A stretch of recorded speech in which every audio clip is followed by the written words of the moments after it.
Yo. Hey, what's up, good people out there in the world? Hello today. Hi. Happy Monday. What's going on, folks? What's popping? Yes. Who riding? You riding. I'm riding. You riding?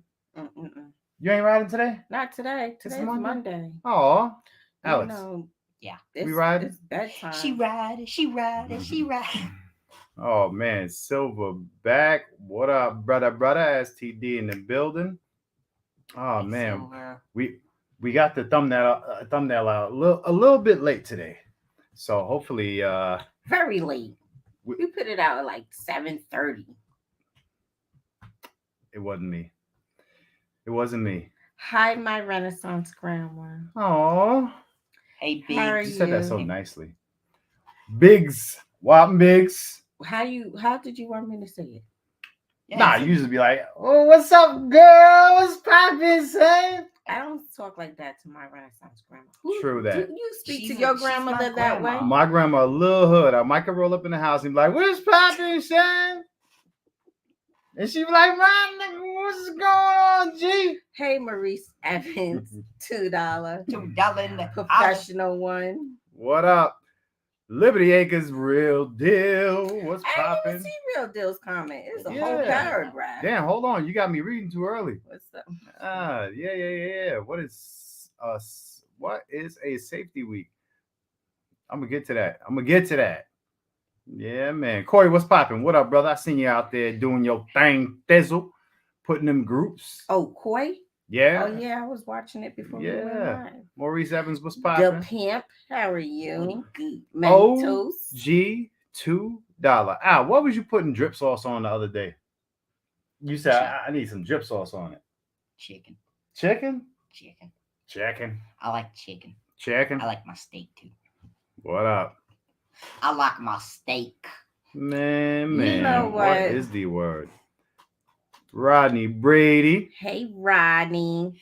To And A. Tia. Stop saying just Rodney. You know his wife watches. I'm Her sorry. name is Tia. Say Sorry. hi, Rodney and Tia. Hello, Tia.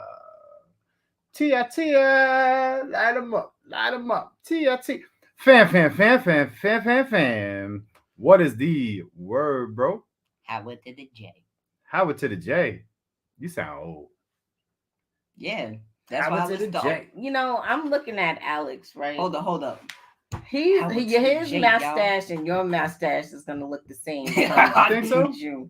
I'm gonna have this thing It's baby coming smooth, in. y'all. It's there, but It is it's hella there for it's 11 blonde. years old. it's It is there. I'm shaving it, y'all. That's that Puerto Rican. That's that Puerto Rican. Got that Puerto Rican going on. Yeah, man. What it is. Zach, it is Zach. Hey, Zach. Big Zach in the building. Zach, I heard Zach. you had Billy worried about you today. Is it true? Say it ain't so. Say it ain't so. Joseph Oh, man. Harris. Yo. Jophus. What up, brother? That's my motorcycle brother. Listen, I gotta call Sherry when we get done with this. Yeah. Yeah, I've been You trying got to some call business her. to catch up on? Yeah, That's all See right, how Miss he- Sherry. me and Miss Sherry. Miss Just Sherry. Josh, how are you? Hey, just Josh. We chilling, fam. Yeah, man. Trying to make $1 out of 15 cents. I hope y'all had a good weekend, man. We had a long weekend. It was successful though. It was pretty good. It was a success. I didn't say it wasn't. I'm just Yeah, saying it was long. We wasn't even home. Yeah. We came home to just To sleep and go. to shower and sleep. That was it. I didn't even change my clothes. I was in full jeans. Yeah, Josh. Yeah, man. Yeah, I'm a rider. I've been riding since Early. like 84, 80 something. Why you gotta put it in numbers like that? Just I mean, that's say- how long it's been. You know what I'm saying? Just I'm out here. I'm out here in these streets. I'm about to be out here. Yeah. I know I always have So- these weird things that add on to like my character or nostalgia of my life or whatever. But I used to compete in motocross years ago, like in the 80s and then mid and early 80s. Them days used to do a little dirt biking, and then I got into the street bike world, and then Stunning. Been on since. Gina. Sticky fingers. Hi, Yo, my sticky Gina. fingers in the building. I'll be right. I'm gonna close that door. I took. Gina. Listen. That's that door. Listen. Billy don't listen to his wife. One day he'll get it together. One day. Harry J, you was born in 84? Ooh. You young. Jesus.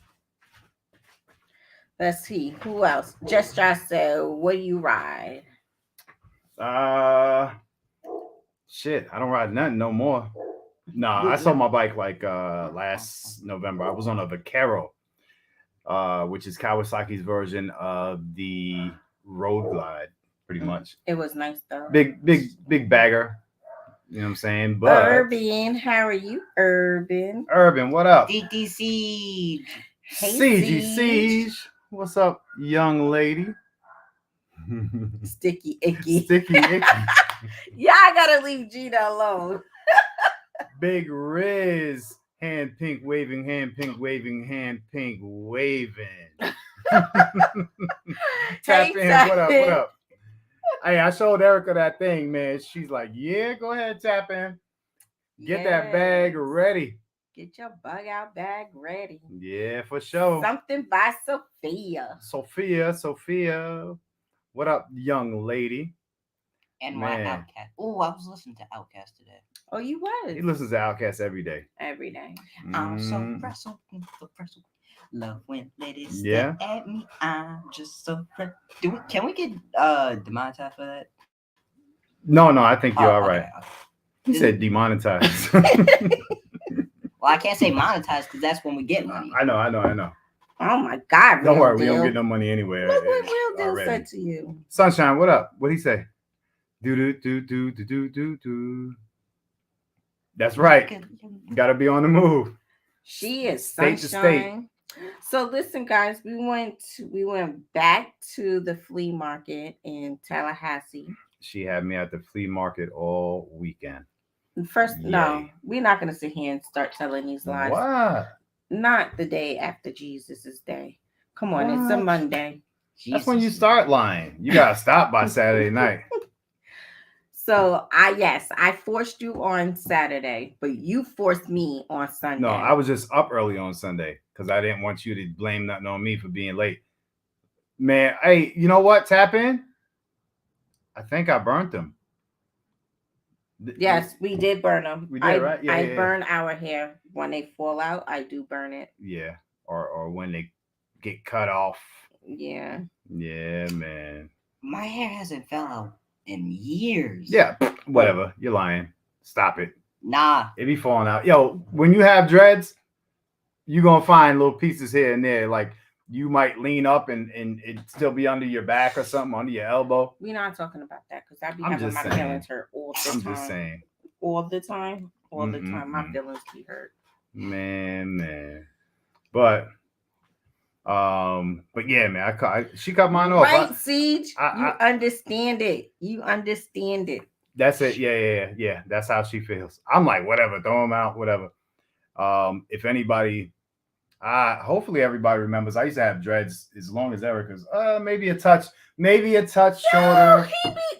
Maybe a touch shorter. We're gonna start saying this is Lion Monday. Why it's not a lie. Listen, yours look longer because you're shorter than me. You're like a foot shorter than me, so they look longer. But mine is the same length. So wait, if she's a foot shorter, then how tall am I compared to you? A foot shorter too. Jesus. Oh no, you're not good. Listen, we're not gonna keep. I'm taller than her. We're not gonna keep doing this on Lion Mondays. Man, but either way, I cut them off. I don't even remember when I cut it off. I think it was like early summer last year or spring. It was early. And yeah, man, she cut him off. She just wanted a new. She wanted a new young fella, boy. No, I don't like people to always complain. So if you're gonna constantly complain around me, we're gonna fix the situation. Jag, what up? What's popping? So, David, what it is, young fella? How you been, man? Yeah, listen, man. You might as well just tell the people how much of a wonderful weekend you had and stop. I did. Listen. We sold 2 puppies at the flea market. The house is getting a little quieter. It is getting much quieter. I It's know. getting easier. Mento said it's Make Believe Monday. That's a better word. That's better than Lion Monday. That's right. But one of Alex's real close babies. One of his favorite puppies went with a wonderful young lady, and she's going to be a service puppy to Yes. a disabled young lady. So that was a good look. So she'll be well taken care of and have a purpose. So Right. just to make him feel better. I feel better, and it's gone to a good cause. Yeah, it's I definitely still want a good my look. pumpkin back. Hey, Skilly. Hey, listen, my phone got messed up, man, so I couldn't even do that. I apologize. Let me publicly apologize. My phone wasn't working or something. But I'm back. I'm You good. need a new phone. Oh, nah. It just needed to be fixed. That's all. See that? Your pup is now a hero, Alex. Now that That's makes right. me feel better. Super Pumpkin. Her name was Pumpkin. Oh. I hope the lady still. She said she was gonna call her Pumpkin still. Yeah. She looked like she would call her Pumpkin. She's like, I'm gonna keep that name. She didn't. She said it just like that. Wait, but she didn't point. Oh, that's fucked up. Erica is so foul. Yeah, Mom. Damn it. That was foul. Damn it. Don't. I'm going to hell, guys. Now I gotta tell everybody what happened. I'm going to hell for that. Kingdom I Defense, know. what up? She said the lady didn't point. The lady didn't have arms, y'all. She had no arms. She had up to elbow, and that was it on both sides. That's fucked up. That is. Damn. I didn't know said you I'm had going to hell. I didn't know you had it in you, Erica. Jeez, Louise. But either way, like I said, she's gonna be a service dog to that young lady. That was and wrong. help her, do what she got. Yeah. Oh shit. Nola, what up?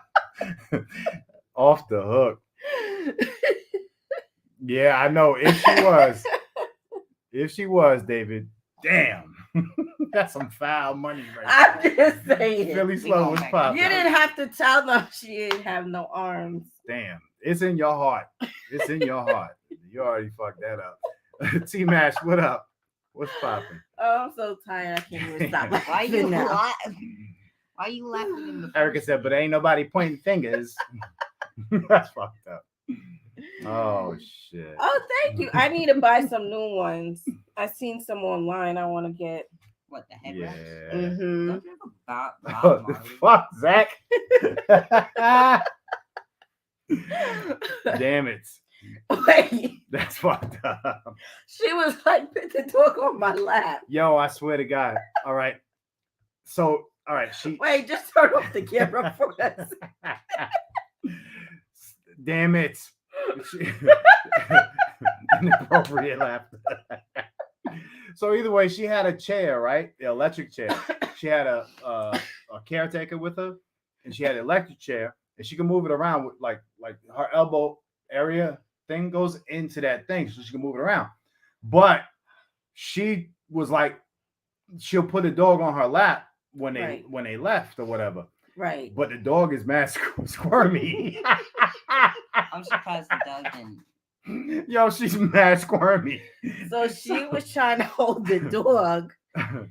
You know what? Let's just change the subject. Damn. They made it. They made it home. You need to regroup. They made it home. I don't know how, but jeez. Oh my God. All right. Shit. Otherwise, what else did we do this weekend? Let's just go to the subject at this point. That's all we did. We just went to the flea market. Yeah. Oh my God. It's gonna be half the chat, David. I know it. Damn it. Yeah. I need some tissue. So, I'm over here crying. So listen, before we get to that point, man, y'all so wrong. Hey, this ain't even a good mix and blend, but I want to make everybody aware who isn't, or if you haven't gotten your tickets, a regular meetup 3 is happening so soon. It's starting to really, really build up because the last couple months is go time for the team. It's go time for all the involvement, and it's really, really go time for the voting. Um, Zach, I don't know. Let me see if you get an opportunity. Drop that link for me if you're not busy. And yeah, get out there and vote for your favorite gun tuber. There's 15 categories. Are we're in one? I think we're in two. We're in two? If we are, yeah, yeah, Oh, yeah. we got them. So yeah, if you don't mind, vote for us on our two categories or whoever your favorite is. Definitely go out there and vote. Let's get these numbers up so when we get to the point where we start counting the votes and you guys will see who you want to see walk across that stage. Get out there, buy your tickets, buy shirts, buy patches, all that stuff. Definitely. Go ahead. Big Riz, the closest airport would be Tallahassee. Mm-hmm.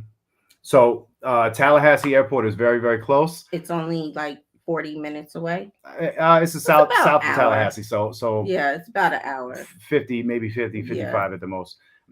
Either way, Tallahassee's right there.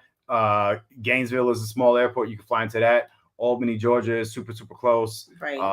Atlanta is it's 3 hours. 3 hours. Jacksonville 3 hours. 2.5. Because it's 3 hours from here, so 2.5 hours or so. So and Tampa's also down there about 3.5, 3 hours or so, something like that. Mm-hmm. So whatever you guys decide to do, man, get there. We got a packed ass weekend. Starting off Thursday is Alex's birthday, so we're gonna hang out and party hard with him, bringing his 12th birthday, and then on Friday we got a women's conference going on. We got the meet and greet, which is like the meat and potatoes of everything. We're gonna have food trucks out there and mix up everything, and then Saturday morning we hit the range and go, as long as we want to, and try to get back to the hotel and party a little bit more. We're gonna have dinner there also, and then we'll have the actual award ceremony. Then we have the concert by Twister, and then we have the party until you can't party no more. Now the hosting hotel is, I believe, booked out, right? Yeah, the hosting hotel is booked. There's a hotel down there. But there's like 8 or 9 hotels. But stop in the area. Sorry. But if you guys need help looking for a hotel, please contact me or Billy. We will refer you to a hotel in Thomasville if you still need help with that. Siege, I still got you for Thursday. Don't worry about that. True that. Yep. And who riding Sunday? That's Father's Day. We'll still have access to the range if anybody is hanging out, till Monday or something like that. And the hotel is just going to be, we have the entire hotel, so no rush to do much of anything. That they're kind of playing by our rules, if that makes sense. So I'm not saying overstay your welcome, but hang out. There's no rush to get out of there. Yeah. And Thursday we're gonna, for Alex's birthday, we're gonna do axe throwing. Yeah. It's about maybe a 3-minute drive from the hotel. Right. Possibly even walkable. It's not too far to walk, but either way, better to drive 3 minutes or so. And we'll be doing axe throwing, and that's going to be probably a good hour or two or something like that. If anybody's never done that before, it's going to be a lot of fun. So we'll do that and then go back to the hotel and just chill out, party on, chill and have fun and have some camaraderie and all that. So it's going to be fun. Y'all know what it is. Everybody that's been there already knows what it is. Anybody who watched last year from home and saw all the fun and the excitement and heard everybody talking about it for months. It's different being in person and seeing it. Yeah. It's totally different. Yeah, you can imagine the feeling. The feeling is for real. It was like, oh, that looks cool. But then like the second time when we went, the second meetup when we went, it was like, oh, it's totally different. It's just a different feeling being around. It's like going to a family reunion. Like, everybody, but you just haven't seen everybody in a long time. It was no awkwardness. It wasn't The only awkwardness you might have is when you're talking to somebody and you don't know their name. You have no clue who they are until they're like, "Yo, it's me." Da da da. Hopefully, everybody wears a T-shirt that first day that says, my name is. You know what I'm saying? But so the women's conference. Do I have?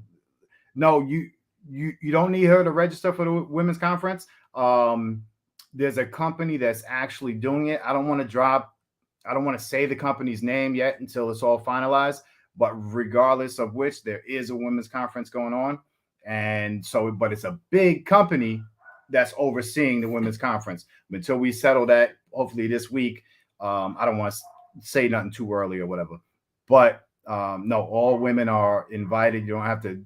You just show up. That's it. That's it. Show up, come in, absorb, and Right. that's that. Um, Good night, Philly Slow. Good night. You in timeout. She might roll up in there. She be like, "Play my song. What's your song, baby? Throw them bows." Billy. Billy. Billy. Oh, Okay, we'll see you later. Bye. That's fucked up. Gina, I hope you can make it. Yeah, I really, Gina, really you hope better you, get here. 'Cause Gina, I really hope. you already know you gotten. We got you, Gina. Who riding? Yo, honestly, who riding? If you get there, you might be good with one or two. That's about it. Because it's gonna be so many guns going around, Right. so many people excited to let you shoot what they got. It's almost like show and tell. You know what I'm saying? It's definitely that. Show Definitely and tell that. is show So and shoot. yeah, shoot and tell. Shoot and tell. Kind of something like that. Either way. Either way. Yeah, yo. Yeah, I would fly in. Well, let me see. Well, hey, listen, look, that's fucked up. She is sunshine. Because I was just about to say, Waka Flocka might be there. He's a big firearms enthusiast, but damn, do it with no hands. Holy moly. At least I ain't gonna be alone. I see you when you get there. It's gonna be hot. Make sure you're wearing flip flops and shorts. Not the meetup either. There's another meetup going on. Damn. Oh wait, we're doing this in Georgia, right? Or Florida? In Thomasville. In Thomasville. Georgia or Florida? Thomasville, the range you go to in Georgia. Oh yeah, the one right off the block. What the? Yeah. Okay. I don't know my town in where state and all that. Yeah. I'm still a child. David, yeah, it's a big place. Hey, let's get into the topic. Yeah, all right. So tonight, the topic came up. I know we did something like this, somewhat similar, but on a different level. We recently talked about teachers being able to carry in schools, but I recently seen a bill that's trying to be passed in Arizona. So on that bill, refrigerator Q, what up? On that bill in Arizona, they're trying to pass a part of it that becomes a curriculum for the schools that they would be taught firearm safety in classes. And I'm talking about elementary area, if I'm right. Maybe early middle school. I think it's like 5th and up. Something like that. Yeah. So wherever it falls in the curriculum, hopefully it does get passed. Generally, I am super, super for that. But I wanted to kind of get a mix of emotions from people to figure out where you stand on that. Now, where a lot of us are firearms enthusiasts, and we might have different opinions once I start throwing these things at y'all. These different thoughts. Because a lot of us could stand up and say, "Hell yeah, boom!" Because we all generally own or shoot or collect firearms to some extent, some level. But there are some realities about other adults teaching children these rules or these safety tips, whatever. Some parents would rather not have sex education for their children, and it's not because they don't want their children to be aware of the negative things that could happen, but they don't want them to be exposed to it because they think maybe they're just not ready for that type of talk. or they want to do that talk with their children as opposed to some, teacher or stranger or whatever it may be. Some people might feel the same way about firearms. You know what I'm saying? So some people feel like I don't want my kid to ever have good exposure, bad exposure, any exposure to firearms, even if we use firearms, carry firearms, etc. Possibly we want it to be, on our accord, but not forced into a curriculum, for a but I don't know, a fifth grade, a sixth, seventh grade, or something like that. Joe Bob, what up? What if up? they do that, they have to make it to where the student can opt that student out though. Well, the parent can opt the student out. Yeah. Okay. I mean, okay. like there is a school that I want to put Alex into eventually when he goes back to school. But public school. Well, it's not really a public school. It's like a male charter school. Yep. But exactly. one of their curriculums to teach these young fellas how to handle a firearm. Now, is that in the curriculum? That was part of the curriculum is to learn how to handle a firearm. Real deal. What up? What up? Well, is that an optional curriculum for the parents to also opt out of it and still fill in a class with something else? Yeah. Okay, and that's the one in Albany. Yeah. Okay, Shrivers or something like that. No, Shrivers is that whole different school. Gotcha. But I'm not against it. I'm definitely not against it if it's showing them the safety of it. Got you. But Pimp, I just put it out there. I think if it goes to like past that, it has to be like a part 2. You know how you have like social studies, history, world history, 101 and like 101, 102. If they broke it down that way, then I will let him take the 101 part of it rather than the 102 part of it. All right, gentlemen. What up? What is the word? Man, I'm a survivor. I'm gonna hey. What up? I made it. It was a scary situation, right? Yeah, I had to use that bug out bag. I wasn't too scared. I was concerned. I had my son with me, my mother-in-law, my sister-in-law, because they were all together and they came to where I was. And we went over to.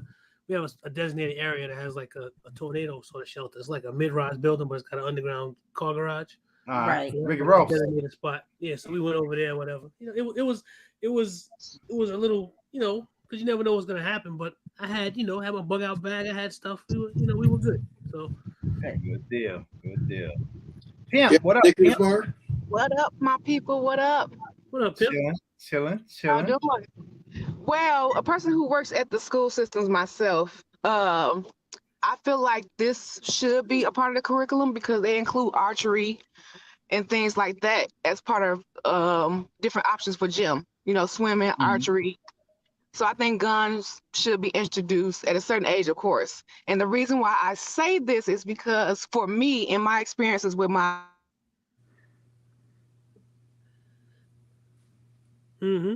That's interesting. That's a whole different angle. Yeah.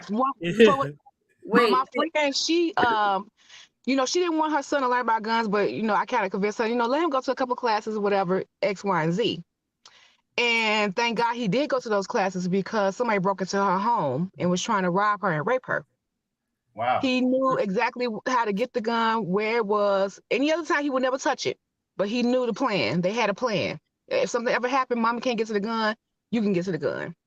And because he had that training, he was able to actually shoot the guy. The guy's dead, and save his mama's life. I also feel like if they're gonna let teachers do it, I would prefer if it was teachers who had actual training or who had military or police background to have that. Because people got to understand, we living in a different time right now. And a lot of our kids are getting hurt because they don't know what to do when situations like this happen. So just like you prepare us for hurricanes, tornadoes, we have to prepare our kids for people who are off their rockets and coming in and just shooting up people. Well, we live in a country. So that's why at first I was against it. We need somebody. I'm not saying all the teachers should be armed, but somebody in there should be armed. I mean, if the politicians can have armed guards and stuff, I don't see why our children. That's our future. I don't see why Exactly. somebody can be there to protect them. Exactly. I don't get that. They'll spend money on a bunch of bullshit. You can send tanks and howitzers and all the shit over to Ukraine, but you can't put 10 people inside my son's school to make sure that some fool don't come in there and kill him. Absolutely. I take offense to that, honestly. I get that. I come at this at a different angle. So I come at this as a different angle. I don't know what the bill in Arizona says, but a lot of times bills say Gun Safety Act, right? And it completely means the opposite, right? Mm-hmm. So they want to get gun safety training in school. What is, we think it's going to be, this is a gun, this is how you take it apart, this is, you don't pull the trigger, we think it's going to be like this, but what's it going to be? Is it going to be like when we was in school in the 80s? Like active? Like back in the day, say no to drugs. Does mom and dad smoke funny cigarettes? Does it smell funny in your house? Tell a teacher. Go tell a police officer. So what are they going to say? Does mom and dad have a gun? Do they keep it loaded? Where is it? You should tell the police officer. You should tell the teacher. What kind of training are they going to teach the kids? Actually, that's a different angle on that. I didn't think about it. That's a different angle on that. So when I was in high school, I remember taking archery, and we actively went out there. It was part of our physical education curriculum, and we go out there and practice archery, learn about accuracy and etc. like that.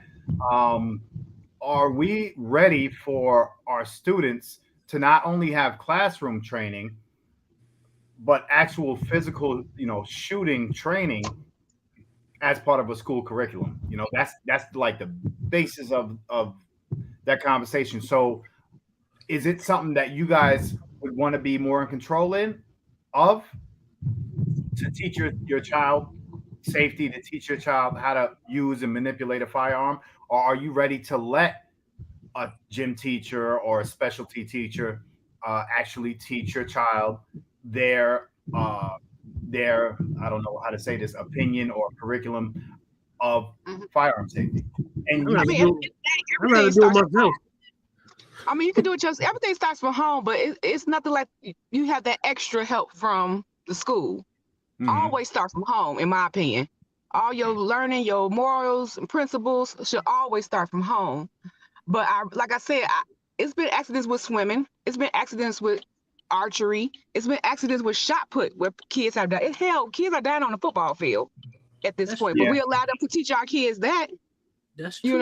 So and plus, if you're on a school board and you active in your school, like most parents I know are, you gonna have that say. You can help put together that curriculum. Like, okay, this is what we should see, X, Y, Z, to make everybody feel comfortable and on the same page, if that makes sense. So once again, I'm gonna come at a different angle. When you destroy society and you destroy families, then you leave it up to the school system to teach your children, and they may teach you values you don't. They may teach you values that you don't have. Real deal, you playing the real devil's advocate tonight. Damn. But like Eric said, you can always opt out of it. You don't have to do it. People opt out of swimming, out of archery, out of gym, period, for whatever reason, religion, whatever. So it's not like it's. My thing is, I would just want to scrutinize the curriculum, because a parent who isn't a shooter or isn't a gun enthusiast or doesn't know anything, your kid may come home and learn some bullshit, because you never know what they're being taught. So I'm gonna look at it from that angle. Myself, my son will come home, Daddy, they taught me this, they said this, said that. I'm like, no, that's some bullshit. I'm somebody, I'm a shooter. I'm an instructor. I know what the hell I'm doing. At least I think I do. And if someone comes home, if he comes home and tell me something, first thing I'm gonna do is, okay, we need to go to school and scrutinize this, because what you taught them is wrong. Yeah. Right, absolutely. May have to opt him out of that. And you should, as a parent, you should. Like I said, before they even do a curriculum, schools, they don't tell you. Schools have to include. Boy, right before she say the most important shit. Yeah. Hey, Pimp, if you can hear me, I think you frozen up. There she is. There I go. Yeah, a lot of schools don't tell you, but when they make curriculums, they supposed to involve the parents. They supposed to, but they don't because you don't inquire about it, and they technically don't have to notify you about it either. And like Zach said, he has the training, but it's a lot of active parents who are willing to also do the training as well, so they can be on the same page and understand. I know a lot of parents who are against guns, but all the stuff that's been going on the last 5 or 6 years, they definitely have changed their tune about guns. They definitely are going out there getting the training, getting educated.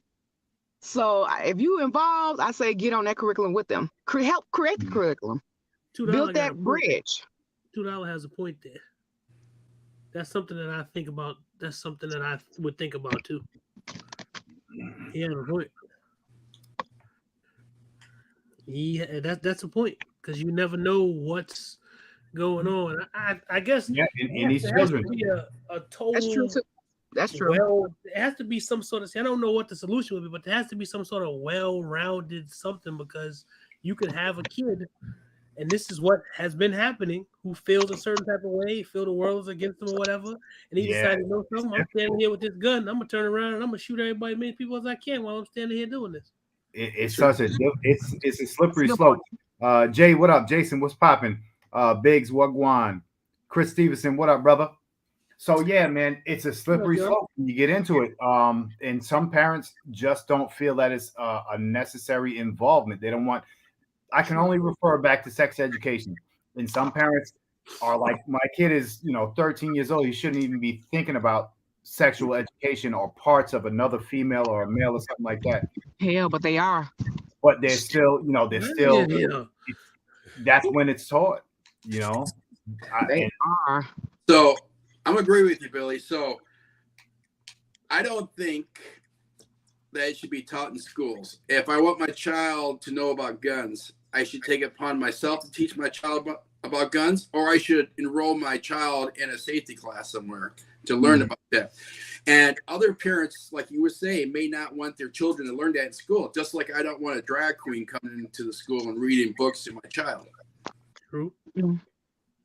So, and I still go towards what they teach your child about gun safety may not be what you want your child to learn.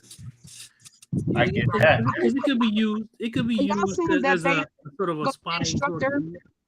Because my thing is, I'm pretty sure the schools will get an instructor that is highly trained and highly certified. So you can't guarantee that because when you get a contract with somebody, usually be somebody's best friend and the lowest bidder, and it could be a guy who don't know what the hell he's talking about.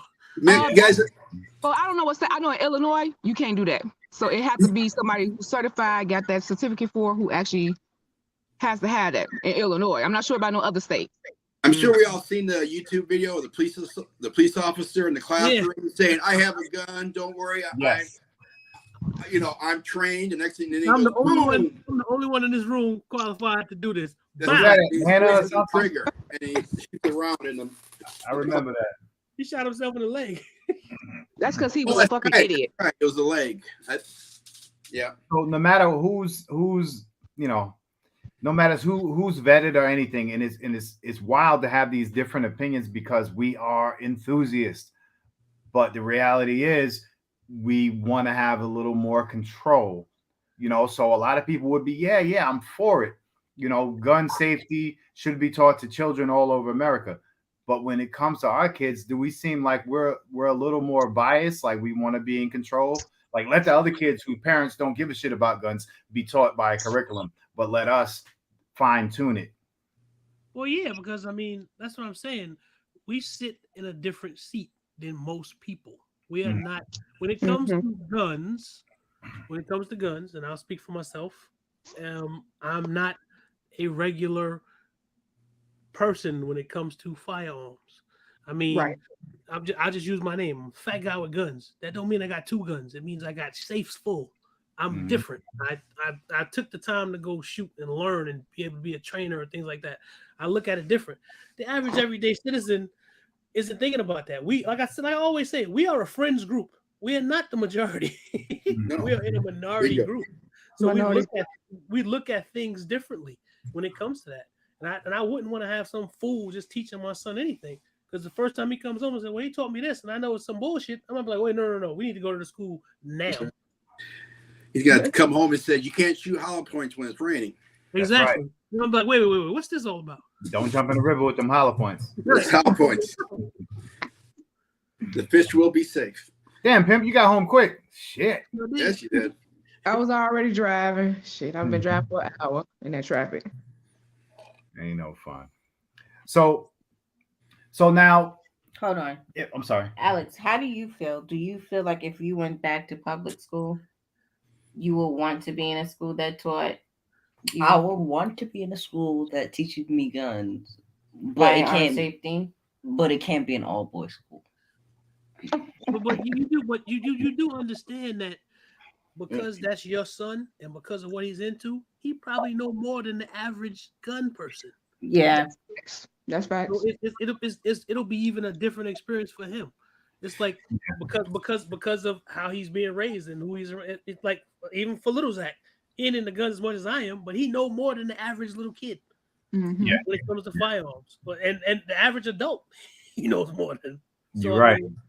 Yeah. And I'm gonna throw this out there, and this is a what if. This is a big what if. So let's say gun safety becomes mandatory in schools, right?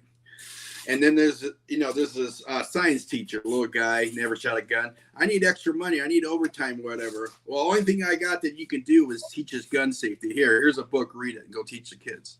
Yeah, to a bunch of 12-year-olds, right? There you go. That's right. Yeah. Well, That's what it is.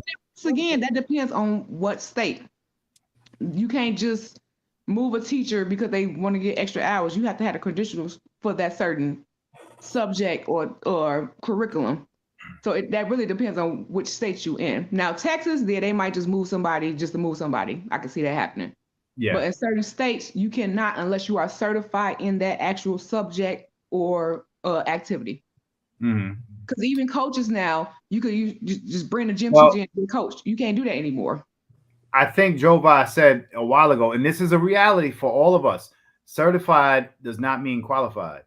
That's a fact. Yeah, man. So that's the toughest part, man. And even math teachers, you can be certified to teach math, but that don't make you a teacher. You know what I'm saying? Right. Zach, you've been through it 100 times. Like certain teachers are not qualified to be with children to educate children. Yeah, regardless Bill, of your, you know my story. So yeah. Some people just don't matter how much degrees they got or what their title is, they are not equipped for that position in order to be able to deal with your child or with anybody else.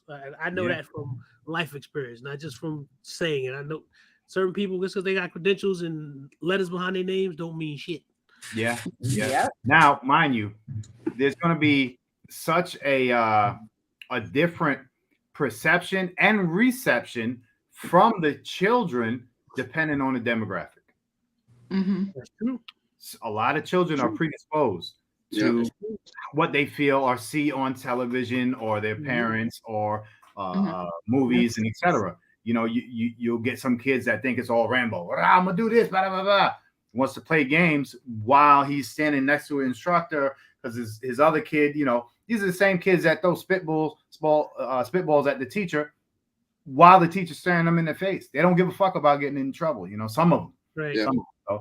So, Real deal. I'm sorry. Go ahead. I saw you about to say something. Oh, well, earlier I was just thinking I would be more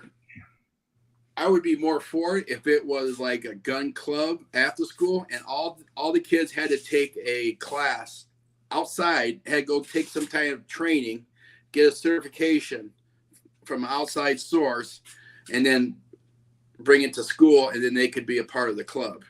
And they would. In our area is called 4-H. I'm not sure if you guys. But even so, there's ROTC. Don't they teach them ROTC? Yep. Safety. So, and most schools have ROTC. And that's my question would be: what would be certification? Then, do we consider people in the Army or police officers as certified people? You know, where do we find that line? You go to a gun class like we go to training. We pay money to go get training. Or send our children to go get training at a gun class. Somebody that's So, for example, I don't know Kaba on here. So, for example, would you feel comfortable if a person, say like Kaba, came into the school who you know is a certified trainer, who came in and was put on as one of the teachers? I mean, if I know the person personally, and I know that they on their game, and I know that they know what the hell they're talking about, I mean, of course I feel differently. I'm like, oh yeah, I know this person. I know this person has some time, and I know what type of instructor they are. I know that they know what they're doing. What up, Joe?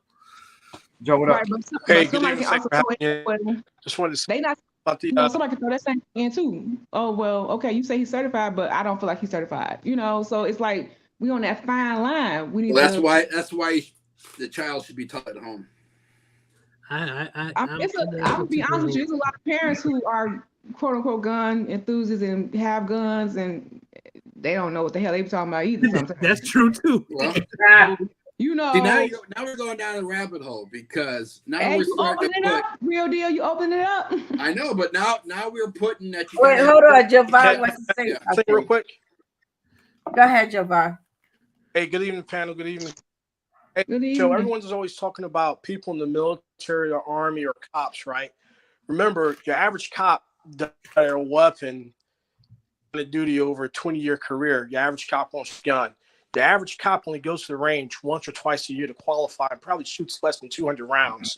So not unless you got like a highly specialized cop, a SWAT that's on the SRT, something like that, then they really don't have that much weapons experience. You really don't want a guy that's a SRT member or a SWAT teaching your kids, because their methodology of teaching is vastly different than what you want your kid to learn. So there's a huge jump. Everyone always says people in the military. The majority of people in the military, your Air Force, don't shoot. Your Navy don't shoot outside of basic training. Some of your Marines might shoot. The Army qualifies times a year, and that's iffy at best. So everyone says, military background. You might have a, just because it was in the military. Last time they really shot their weapon was in basic training 20 years ago. So what you probably need to do is get some type of program to vet them, to teach them the fundamentals and what that training plan or training path is going to be.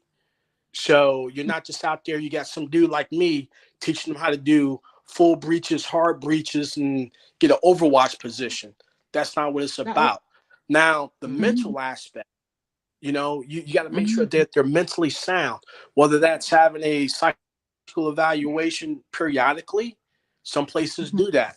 The types of firearms, stick with 22s, easiest to learn. You guys talked about earlier someone like an off day and going haywires. A lot of you junior ROTC programs take 9th graders, 8th graders, 12th graders. They'll send them up to summer camp and give them M16s and let them shoot, but it's closely monitored, right? So now I have to invest more of my time to get to learn the kids, just like a football coach, right? Or coach, when your kids is off, right? So it's more than just picking up an extra $200 a paycheck, like the pimp said. It's a complex problem. Now you got it right. A lot of schools had indoor shooting ranges, but they was closed down because of the environmental concerns. A lot of places in the cities just aren't set up to have outdoor ranges or indoor ranges, so they do that at summer camp. So, and again, like Zach said, all instructors aren't created equal, because what one instructor has as a qualification, which is the bare minimum, right? Bare minimum, you're authorized to teach, right? Bare minimum, you're authorized to be a teacher. And they may or may not know how to fucking spell. So that instructor may or may not know how to shoot past a 6-hour class, which is a baseline, So that's all I say. But thanks for having me on. Yeah, bro. We appreciate that point, brother. You. Well, He just dropped the mic. Right. He just Why laughed. should be dead at home? So I'm He's sorry. talking. He's talking. He spoke? Yeah. So, what happens if they bring a qualified range officer? Not an officer, but a range, like a range secured dude, like at Oakville Range. I mean, there's a lot of schools, so there's a lot of vetting to do, which brings up my next point. Like I said, I took archery in high school, and believe me, and this is how funding goes. I took archery in high school, and there was about 25 students in my gym class and one teacher. Kids would fuck around. They would always fuck around. They shoot at the geese. They shoot at the side of the building. They had like a shadow, a wooden shed. So, and you had one teacher. You went to an alternative school. Shooting at the goose, damn. You were an alternative school. Damn it.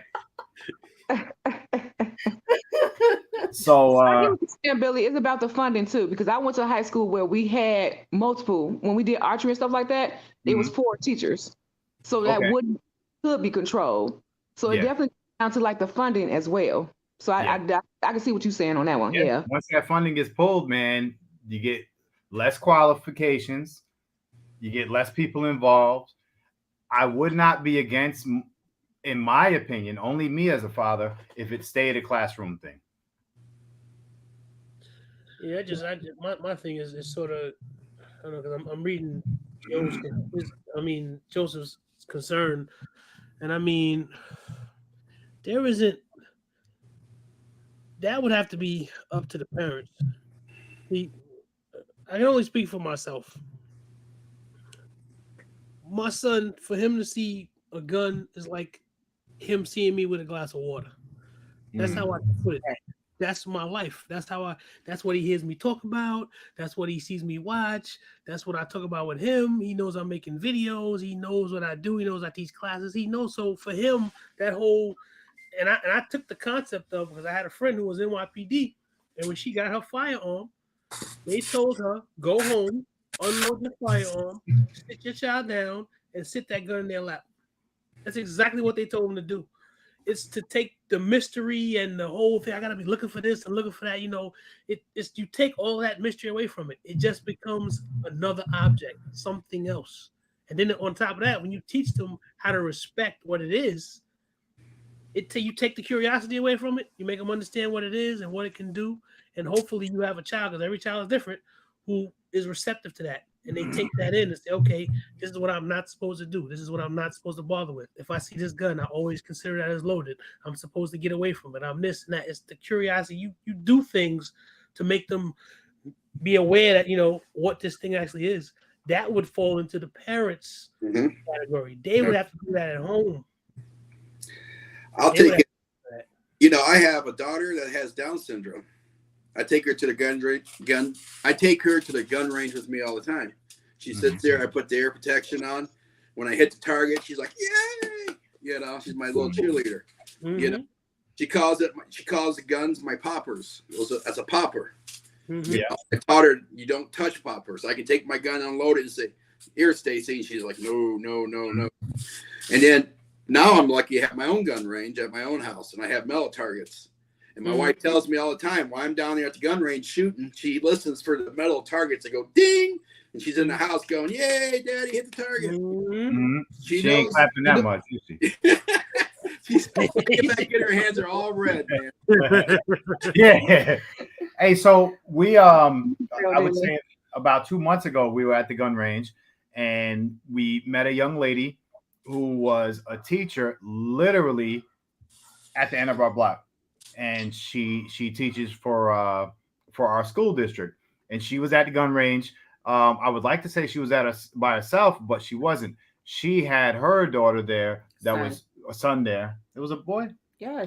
And he was autistic, and he sat with his phone and played on his phone and paid attention a little bit. He didn't speak anything, and we had a long conversation about parents and teachers carrying in school and volunteers and etc. And she's all for it.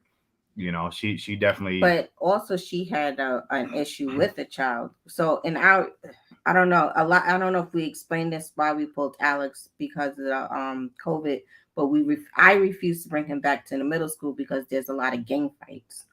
Okay. She was attacked by a student. So she's like, listen, they need to bring firearms at this point into the middle school because it is that bad. Mm-hmm. It's always something at the middle school. Well, see, on that level, I know this is not even the topic, but on that level, I would not want a teacher to have a firearm because of a student. I just wouldn't. And that's the thing too, because I'm listening the way that you explained it, Erica. Mm-hmm. For me, I understand her feeling behind it, but she probably needs to talk to somebody about that because she'll jump the gun. She'll jump the gun and hurt somebody. When I listen to that, we need to have some guns in school because of what's going on or whatever. She messed around and hurt somebody because what I'm hearing from her is she's fearful, and that's a bad combination. You got a deadly weapon, you in fear. Somebody make the wrong move, boom, you done shot somebody's kid, and all of a sudden we got a whole other problem. Whole nother problem. That right there, that's one of those things, that slippery slope, because her thought process sounds like it may be wrong. She may need to go talk to somebody about that. I mean, just to be honest. I mean, because that puts her in a position where she can hurt someone by mistake. Because she's not thinking clear. All of a sudden she's scared, she's frantic. Oh, boom. Then somebody's child is gone, and then we have a whole other situation. Because I can't, I've been in schools all day, every day, and that's not my mentality. When they had their little fights and stuff, my instant thought is not to go for my gun. Because I mean, this is high school. This is what they do. So I definitely Zach on that. Like her mentality, she definitely should not be carrying in the school. Yeah. Yep. If you're still worried about it, like Gina just who just said that? I think it was She Is Sunshine. Go teach the parents how to fight.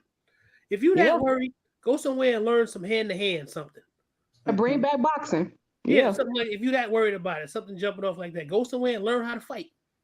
So if you do get into it, you don't want to get into it with anybody, but you do need to be able to protect yourself because anybody can hurt you. Somebody run up on your side, they will hit you with something, punch you, kick you, whatever. You need to be able to defend yourself. You can't always think the first thing shouldn't always be to go to the gun. My first and best weapon is my brain. My brain, yep. Everybody should watch The Last Dragon. That's all you need to know. Bye, Bye. Just put yourself in timeout right now. I have a question. Would you guys be willing to have teachers teach your children about gun safety if it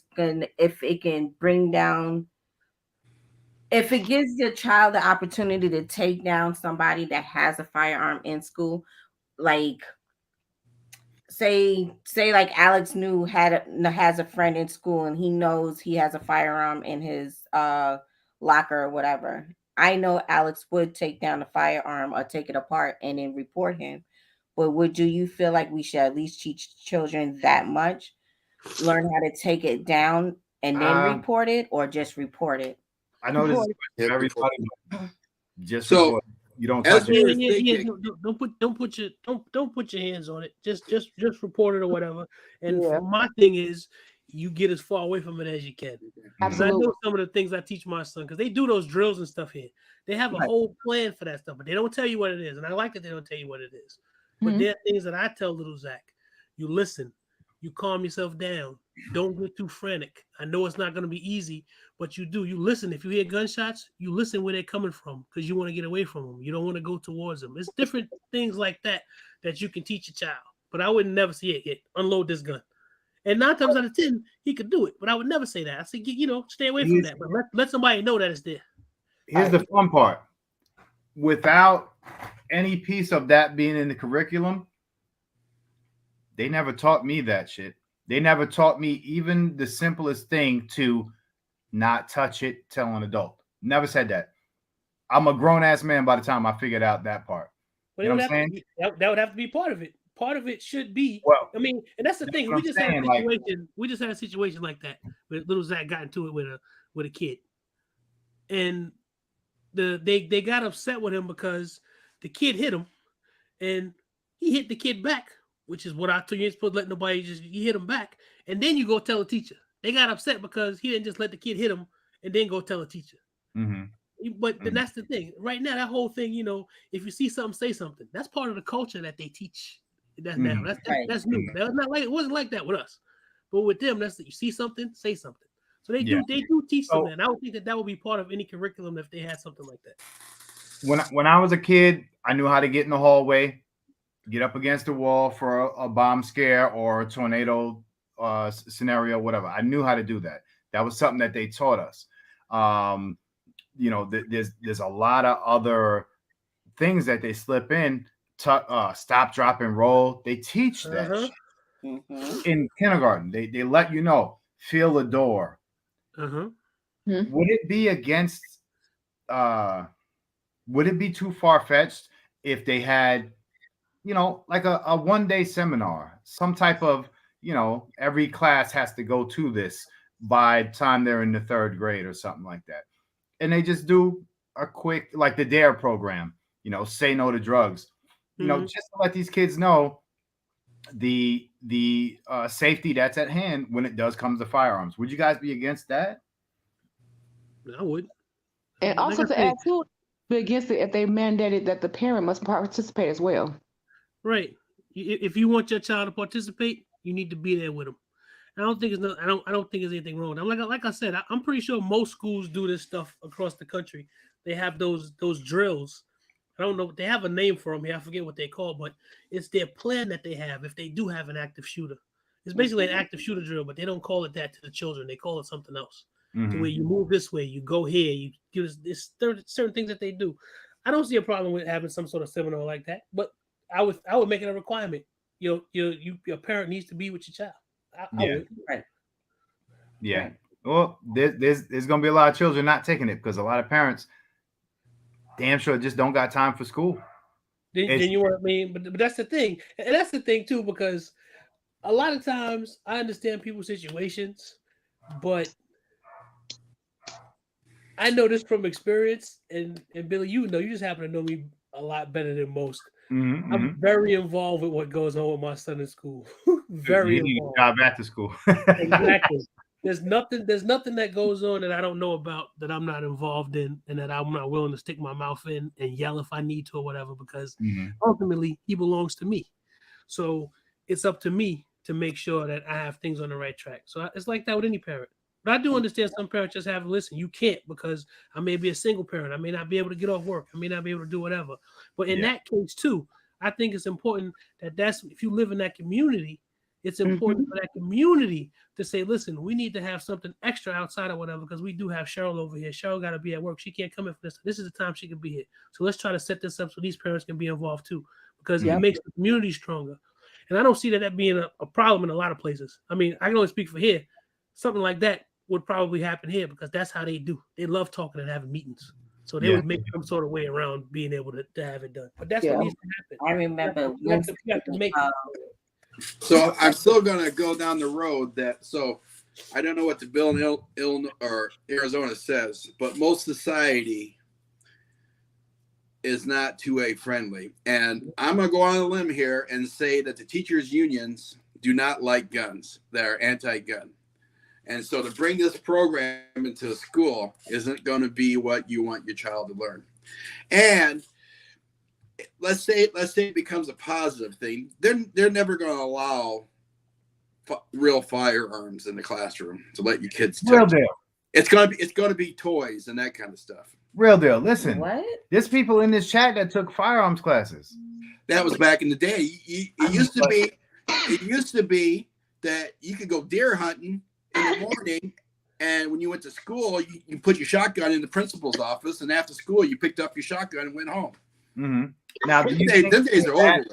Do you think we're that far past that? Oh, society is hell so yeah. far from that. Yeah. That ain't never happening again.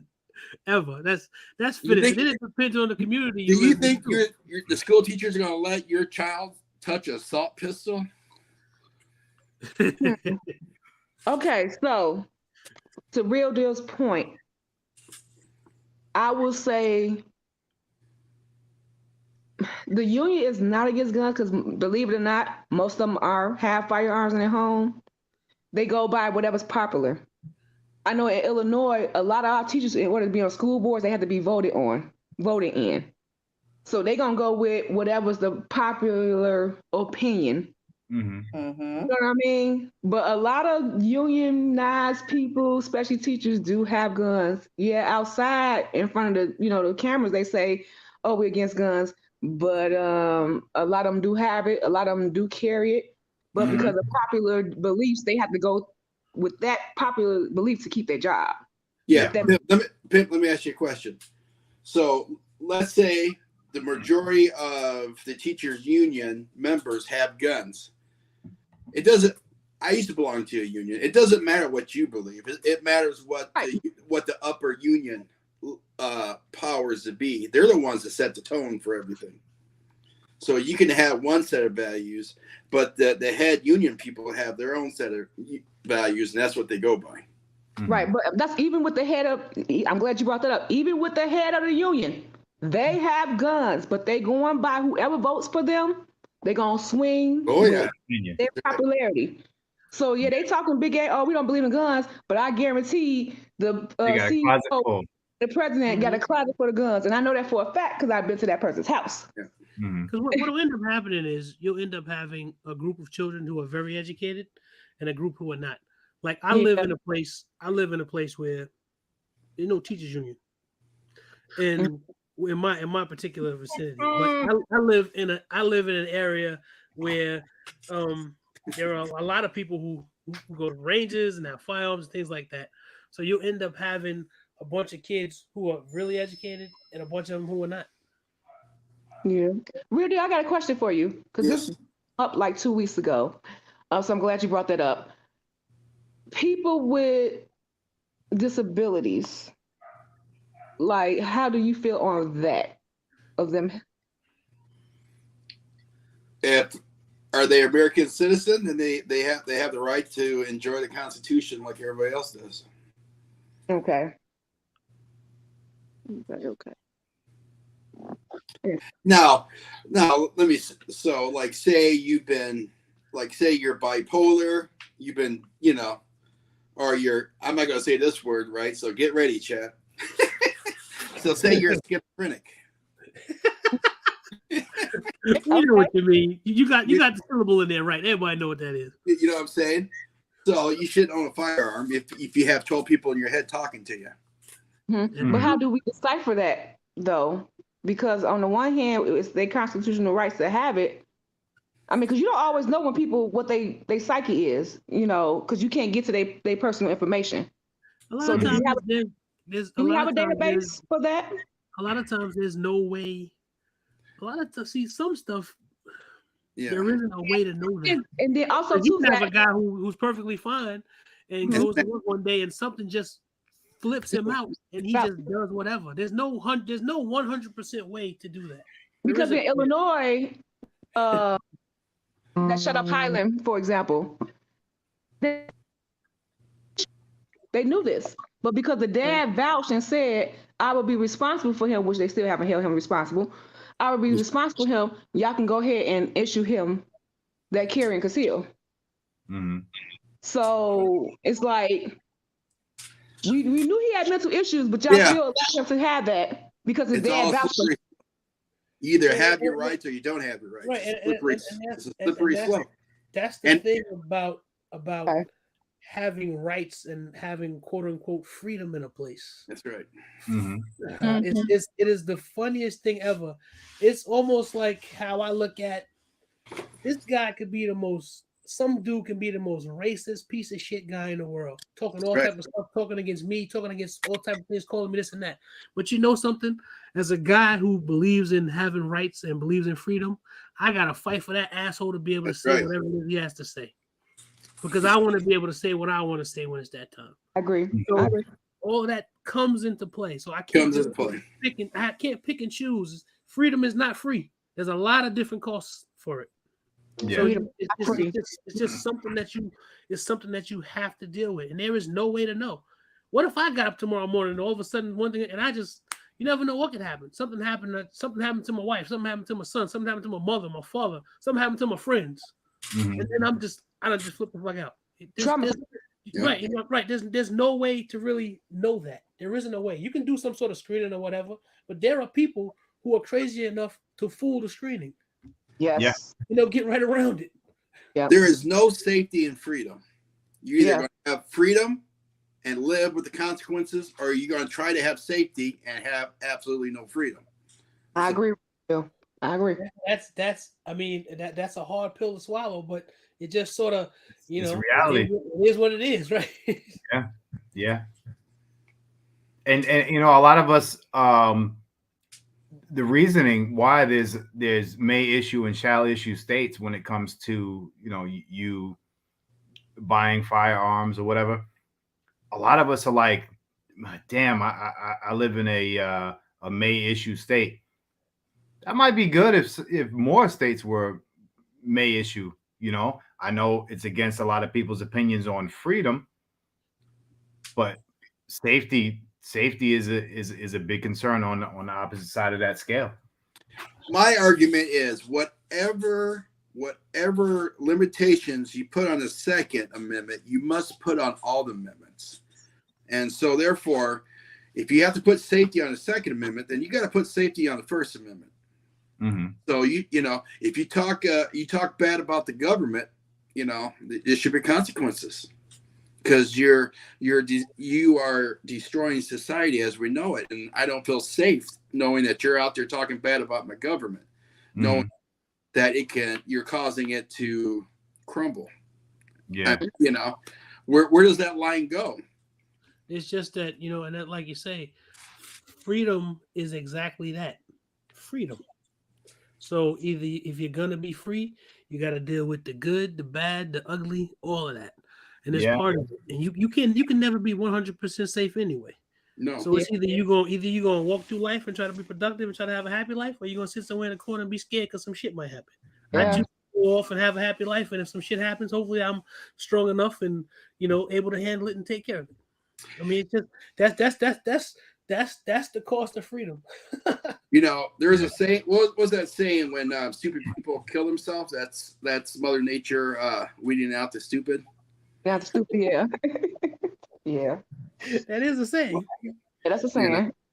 That sounded like you just made that shit up, bro. Right. He didn't make it. What did he say? What did he say? He said exactly what I know exactly what he's saying. Yeah. Sometimes I take the long way to get there. But that's the thing that I think a lot of people don't realize. To be truly free means that anything can happen. That's right. Anything at any given time. To have a free society where people can move and do whatever, anything can happen. And the thing is, do you focus on the what can happen, or do you focus on the being free part? That's right. Benjamin, I'd rather focus on, you know, trying to live my life and be free. Yep, and just be prepared. That's it. Yeah. Benjamin Franklin said, "A society who gives away their freedom for safety deserves neither." And that, hey, because you won't have neither. You won't have neither, because the government can never keep you safe. Yeah, they can't. The government doesn't want to keep you The safe. police can't keep you safe. The government just wants your money. They don't care. Nobody can keep you safe. As parents, we want to keep our children safe, but at the end of the day, we can do the best we can. But exactly, we can't keep our I child. can't keep them safe 100% of the time. I can't keep myself safe 100% of the time. Yeah. Yes. Let me get a Malcolm X quote. You want a Malcolm X quote? I know you got one. Oh yeah. Hang on a second. I choose. Okay, so this is my favorite Malcolm X quote. I choose dangerous freedom over peaceful slavery. Boom. All there day. You go. Boom. There you go. All day, every day. And that was Brother Malcolm. That's Brother Malcolm. And I'm gonna tell you what, I've done research on founding fathers and, like, you know, freedom fighters and stuff. I relate more to Malcolm X than anybody else. That doesn't surprise me, because there are certain principles and things that they're just across the board. Some principles and universal law, it's just across the board. It is what it is. That doesn't surprise me. That's right. And I agree with Malcolm X. Malcolm X says we don't hate white people, but it's not up to the white people to make us free, and it's not up to the white people to solve our problems. These are our issues, and these are our problems to solve. So just stand back and let us do what we need to do. And you want to? I agree. That's the problem. You don't want to stand back and let me fix my shit. You want to get yourself involved and fuck us up. That's the problem. Yep. Y'all got my ears. Y'all got my brain grinding. I'm definitely gonna bring this up at the next meeting that we have, because a lot of Chicago schools have been talking about it. especially the groups, because it's just getting out of hand at this point. So real see deal what happened? about What stuff. happened said, and that's true. He said we damn near gotta get naked at the airport in the name of safety, and I think that's some bullshit, man. That was the worst thing about flying. I had to take off my jacket, every fucking. I'm like, what the hell? All this shit I'm doing. Shoes, That's everything. right. And somebody who gets paid $8.95 an hour can put you in a room and put a rubber glove on and look for something. That's what dude asked me. He's every time I went through the detector, it had all these yellow spots or whatever. You want to go do this in the room? Nah, man, I'm trying to catch this flight. Let's go. We out here. I'm out here. You out here. Let's do it. Right. I'm gonna jump back in the chats, but thank y'all for having me. Yes, ma'am. It's good seeing you up here. Yeah, with us. Bye, y'all. Nice. Yeah, man. But so yeah, it's definitely as I thinking of what topics to talk about and stuff like that, I can sit back and say, this is going to be a room of firearm enthusiasts. Hell yeah, teach these kids. Mm-hmm. But to the reality, to the real deep reality of it is I would say it seems like for the majority don't want it to happen. We want it under our supervision. Again, I don't mind little seminars to show not even firearm safety, but how to respect it and respond to it, just like a fire in the house, or just like a stranger danger. To teach them that, amazing. But an actual class to introduce them to touching a firearm, breaking a firearm down, marksmanship classes, etc. I think I would want more control in that situation. I think I would want to send them out, like you said, a private group, some type of gun group class or whatever. I really feel like that would be a better walk for most parents, and it shouldn't be forced on children how to handle a firearm. You know what will probably happen in this case? The anti-gunners and the pro-gunners will probably get together and agree for the first time. We're probably like, yeah, we're just not gonna have this in the schools or whatever. Because I'm gonna be thinking, nah, who's this clown over here teaching my kid? And these people go, no, can't have no guns. So we just get together. There ain't gonna be no shit going on in the school.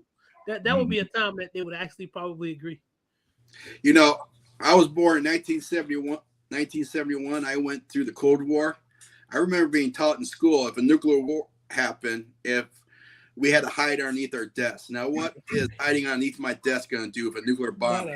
Not a damn thing. But they took their time to teach you that. They taught you that. They taught you stop, drop, and roll. They taught you to feel the wall before you go into a room if there's a fire. All this stuff. But I have, at least me, they have never taught me if you see a firearm, don't touch it, get an adult. They just don't teach that shit.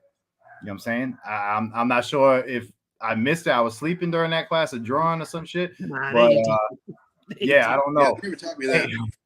In the meantime, what's up, Carbon Q? Ghetto, what's popping? Who else snuck up in here? Resilient Dad, what it is. Blah, blah, blah, blah, blah, blah.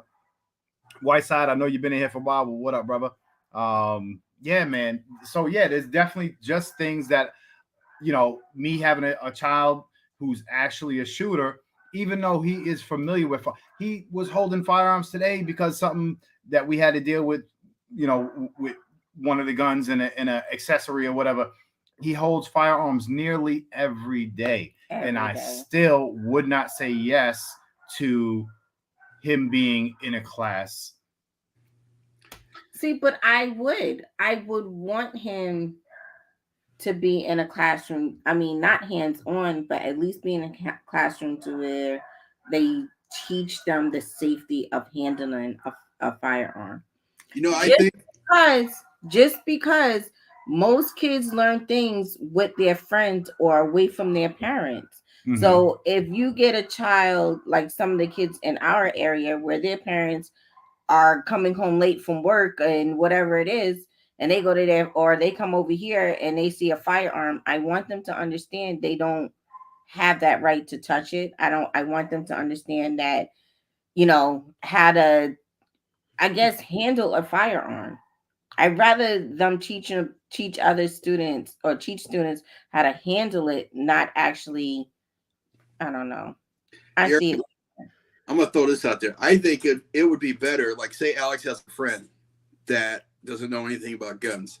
I think it's better that you guys, as a family, invite Alex's friends and their mother and father, go to the gun range with you, and you teach the whole family about the firearms. No, I don't want them damn people in my house. Well, they wouldn't be in your house; they'd be at the gun range. Throw them bows. Don't laugh, Zach. But yeah, that's just a reality. Parasite, what up? What up? Good to see you, Dave Kennedy. Yeah, man. I agree, Parental. There's some stuff that we haven't had none of that. So I live in a pretty much conservative community, so I'm not expecting drag queens in the school and shit like that. I'm not expecting that, because if that starts happening, then I'll really be making a fuss. I'm not with that. You can't just force what you think or believe down my son's throat. Yeah, I hear that. Yeah, man. And if they bring, I personally think if they bring safety in the classroom, it's going to be anti-gun. I don't think it's going to be positive pro-A. I think it'll be more. I agree with Real Deal to an extent, because I think it's where it'll be. I think it depends on what part of the country. Yeah, what state is in. I think it depends on that. If you're talking about Los Angeles, New York City, Boston, cities like that, then you're probably gonna run into some sort of issue where it ain't gonna be what you think. Yeah, it's gonna look different from Texas. Yeah. And Joe is true. That's you got to respect, not fear for him. Exactly. Well, here's a wild part. There's a gang of people who feel completely opposite. I know. Yeah. That's why I told you that thing will probably never be some sweeping across the country. That'll be the time when the anti-gunners and the pro-gunners come to an agreement. Like, I dig that. Unicorn lady, what's up, young lady? I mean, unicorn. Look how many parents were having a fit when the teacher brought in a condom and a banana into the classroom. Yeah. I mean, now bring a firearm into the classroom. Even if it was a pellet gun or a pellet gun, fake looking gun or whatever, it doesn't matter if it was bright orange or whatever. They would have a fit. Mm-hmm. I saw a kid at the what do you call it, the where we was at this weekend at the flea market, and it was a father who had probably about 4 kids with him and his wife, and he had bought his kids fake guns. Sorry, y'all. He had bought his kids fake guns, and one of the guns was an AK, and it looked hella real. I didn't even see the end of the barrel, but I'm sure it was bright orange and all that. But it wasn't.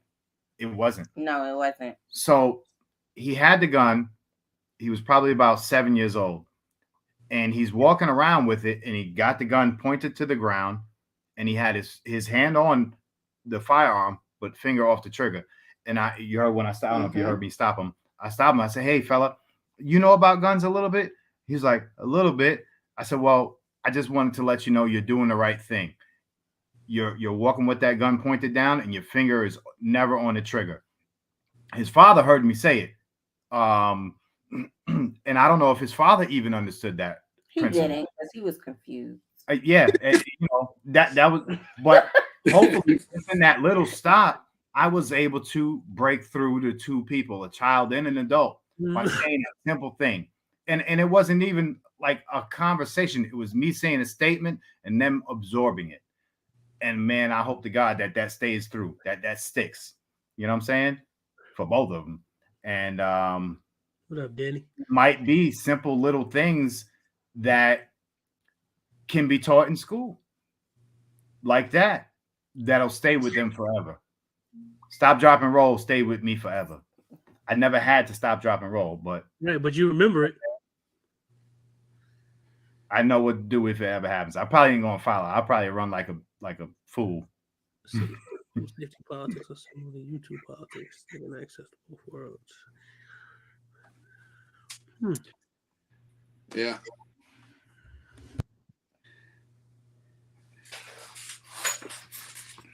Yeah. Well,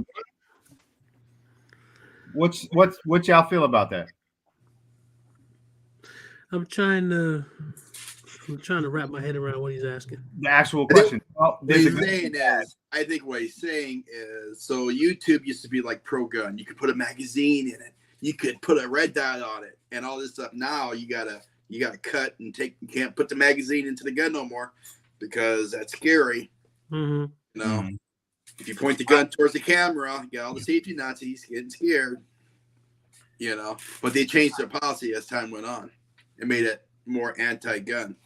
I kind of feel like there's two ways to look at every situation. Just like we've been talking about this whole time. It's great to show safety amongst children about anything, but at the same time, why put something in front of them that a parent's not ready to put in front of them? So it's two different angles that you know. But see, it always boils back down to that, though. To me, it does. It always boils back down to the parent. Mm-hmm. Mm-hmm. It always boils down to that. Yeah. I understand.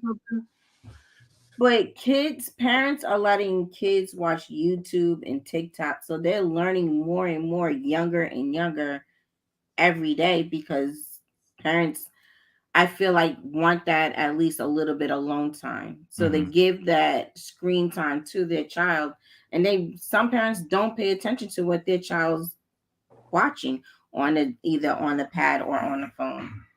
Yeah. That's something.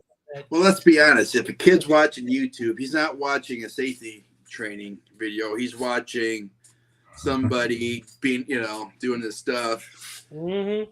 Or doing a dance or doing some sort of trendy thing. Or opening a damn stupid ass toy. Right. That's all my kid watches. I mean, it's like I say, it goes back to the parent. It goes back to you trying to set some sort of boundary. I mean, I do that with Zach. He has a boundary. Sometimes I'll let him go over it. Then his mother is a little bit more stricter about it than me. I like to let him sort of do his own thing sometimes because I want him to be his own person. So I don't try to always interfere all the time. There's certain things that I jump down his throat, and there's certain things that I don't because I want him to build his own personality and build his own whatever. But there is a level of monitoring there. It just doesn't just go off the rails. So sometimes when I think it's too much, I just take the shit away. Like, no, you can't have it no more. And this may piss some people off. I don't know. But I'm all for, like, say... Wait a minute. First, hold on. Let me hide Zach before you fucking just make me piss some people. Go ahead, real deal. Let me hide myself.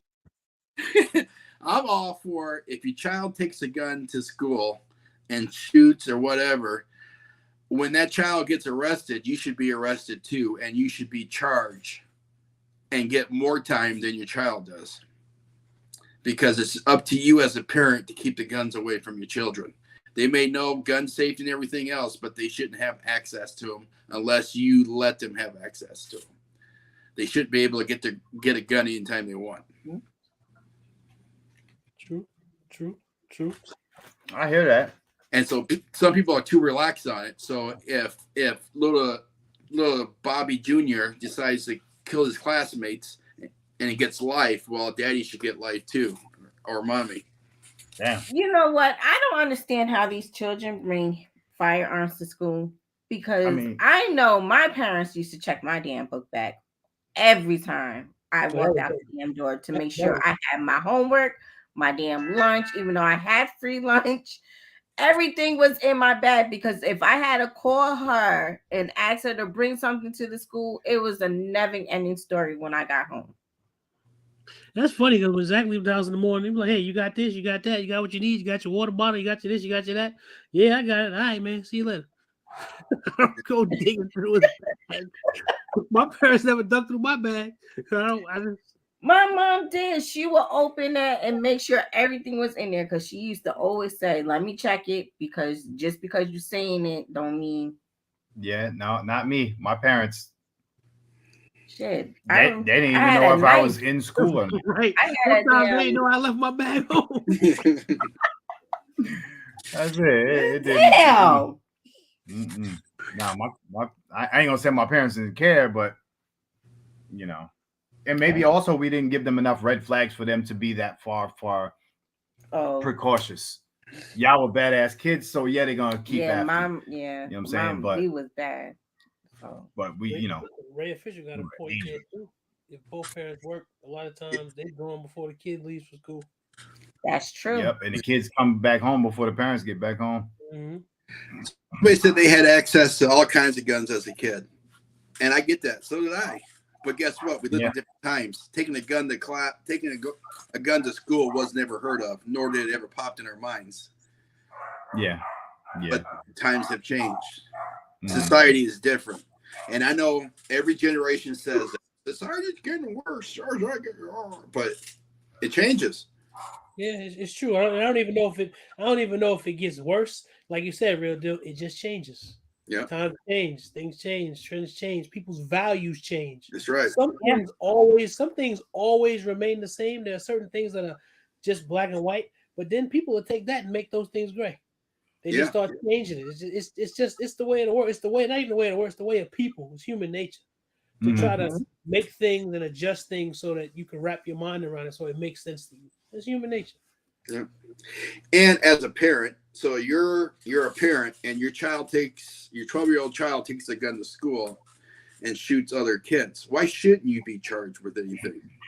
You're the parent. You allow that gun to be accessed. So you're the legal guardian. You wouldn't want your child, like somebody couldn't take your child in a rated R movie. You can't do that. I'm the father.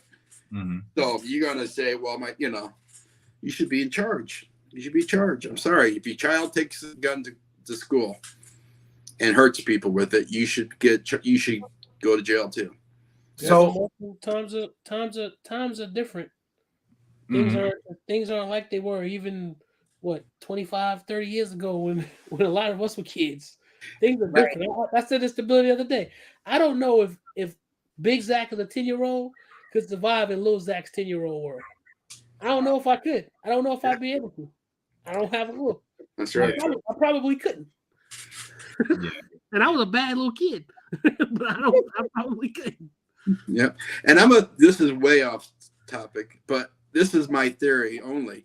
When we were kids, we always heard about serial killers. We had John Wayne Gacy. We had all these guys that over years that were killing people, right? And finally got caught. We don't have that anymore. You know why? It's been replaced with people going to Walmart and shooting everybody, doing it all at one time. You know what I'm saying? Before they had patience, they did it over time, and eventually they got their 15 minutes in the. Really, I feel like you're saying that was better. No, it's not better, but it's different. He's making a comparison. You respected them a little more. They did their homework. I think they had more patience. Man. But you know what I'm saying? We don't have that anymore. And if we do, it's a small sliver of what we used to have. Didn't that young fella have that gun to school and shot somebody? His parents did get charged. Am I right? Yeah, they ran in Michigan.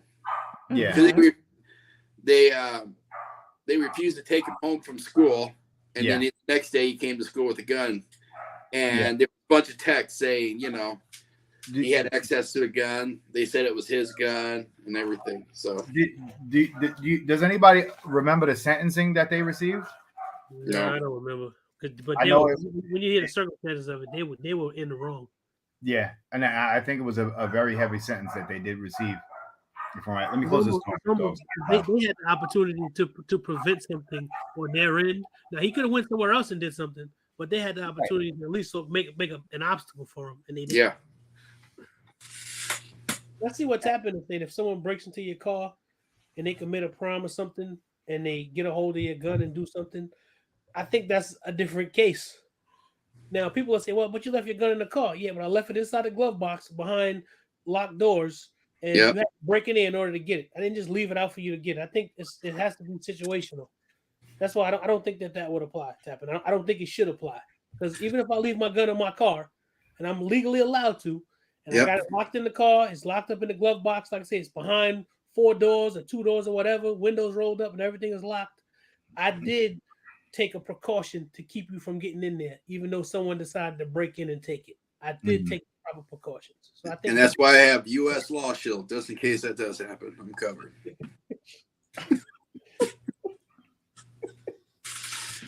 Shameless. Are they paying you for that? Not yet, but I'm gonna tell them to hit my Fly family. Oh man. So yeah, man. I'll be honest with you. Like I said before, I thought it sounded good. Even when we talked about the teachers carrying firearms, I thought it sounded good. But the more and more you think about it, there's definitely different angles to make you feel, almost be like bipolar about the whole, thought of it. There's some goods and there's some bads. It's just not a straight sweep of, yeah, that's a great idea. There's some shit. They should come up with something though. I mean, you at least try to make a hard target at least. I mean, you try. I mean, when I go to the school, I got to get buzzed in. They got somebody watching to see who you are, and then if they don't know it, they won't let you in. You try to do as much as you can to make that safe. And if that means that I have to have a quote unquote security force, then that's what you do. Like I said, politicians talk all that shit, but most of them walk around with people that protect them, and they got guns. Mm-hmm. They ain't walking around with with a baseball bat or a little knife or a taser. No, them cats got pistols, nice ones too. Some of them got automatic little shorties that they keep up under their coat and everything. Mm-hmm. But they're more important than we are. Right. So therefore, they're like, I know. That's how they look at it. They're more important than my son or my daughter. Fuck that. No, you're not. Honestly, I don't give a fuck about you. I care about mine because they belong to me. So that's how I look at it. So if you got to do something to protect them, you can protect these clowns who my taxpayer money pay for these assholes. You need to take care of my baby, so that they don't have to be worried about some shit happening to them. You can never be 100% safe, but you can do what you can to try to create some sort of safety for them. Mm-hmm. And I'm a firm believer, if you let society raise your kids, then don't complain about the values they teach them. And you want to know something? I don't disagree with you. If you want to instill something in your child, raise them. Don't let other people raise them. Get involved. Get in the middle of whatever's going on with them. I don't care about this is my room. This is my space. Fuck out of here. This is my house. I pay for everything in this shit. I pay for the clothes on your back, the food, the water, all that. Alex, mine. Wait, that's what I tell my son. Alex need to hear this. That's what I tell my son. This is mine. You do what it is that I say. I don't want to hear nothing. Right. When you older, you can go off and do whatever the hell you want. But until then, all this shit belong to me. Because you ain't got no job, you don't buy nothing. The light belong to me, the water belong to me, the heat, the food, everything. So you do what the hell I say until you can go get your own. And that's what I'm doing. My mom used to tell me that. She said, if you didn't like it, you can leave. And then one time I tried to leave and she smacked me up my side of my head. So where do you think you're going? Exactly. Man. That's the thing that they have to. That's the thing that, I mean, some old school stuff might have went a little too far at some point, but there are things that you learn from each generation that you take, and that's one of the things that I believe that children have a choice to a certain extent, but that's because I allow you to. I have a benevolent dictatorship. There's no democracy here. I'm the dictator, and what I say is go. And every once in a while, I'm benevolent. That's how it is. What me and my wife say is the rule. That's it, and that's just that. If you don't like it, I don't know what to tell you, but you're gonna do it. And if you're not, I'm gonna break your ass. I don't believe in that. Oh, take a time out. No. Time out is I'm gonna kick your ass if you don't do what I say. Preaching. I'm old school. That's just how I am. You ain't gotta like it, but that's how I am. I'm a productive citizen who's never been to jail, who's never really done any stupid shit. I could agree with that. And my parents raised me that way. Their law was, to this day, I'm 48 years old, and when I get to go do some things that seem stupid, I still hear my father in my head. I still hear my mother in my head. Because they put that thing. That's what I want for my son. When he go do something stupid, I want him to hear my loud ass mouth. Like, damn, my father would kill me if he catch me doing this dumb shit. Yeah.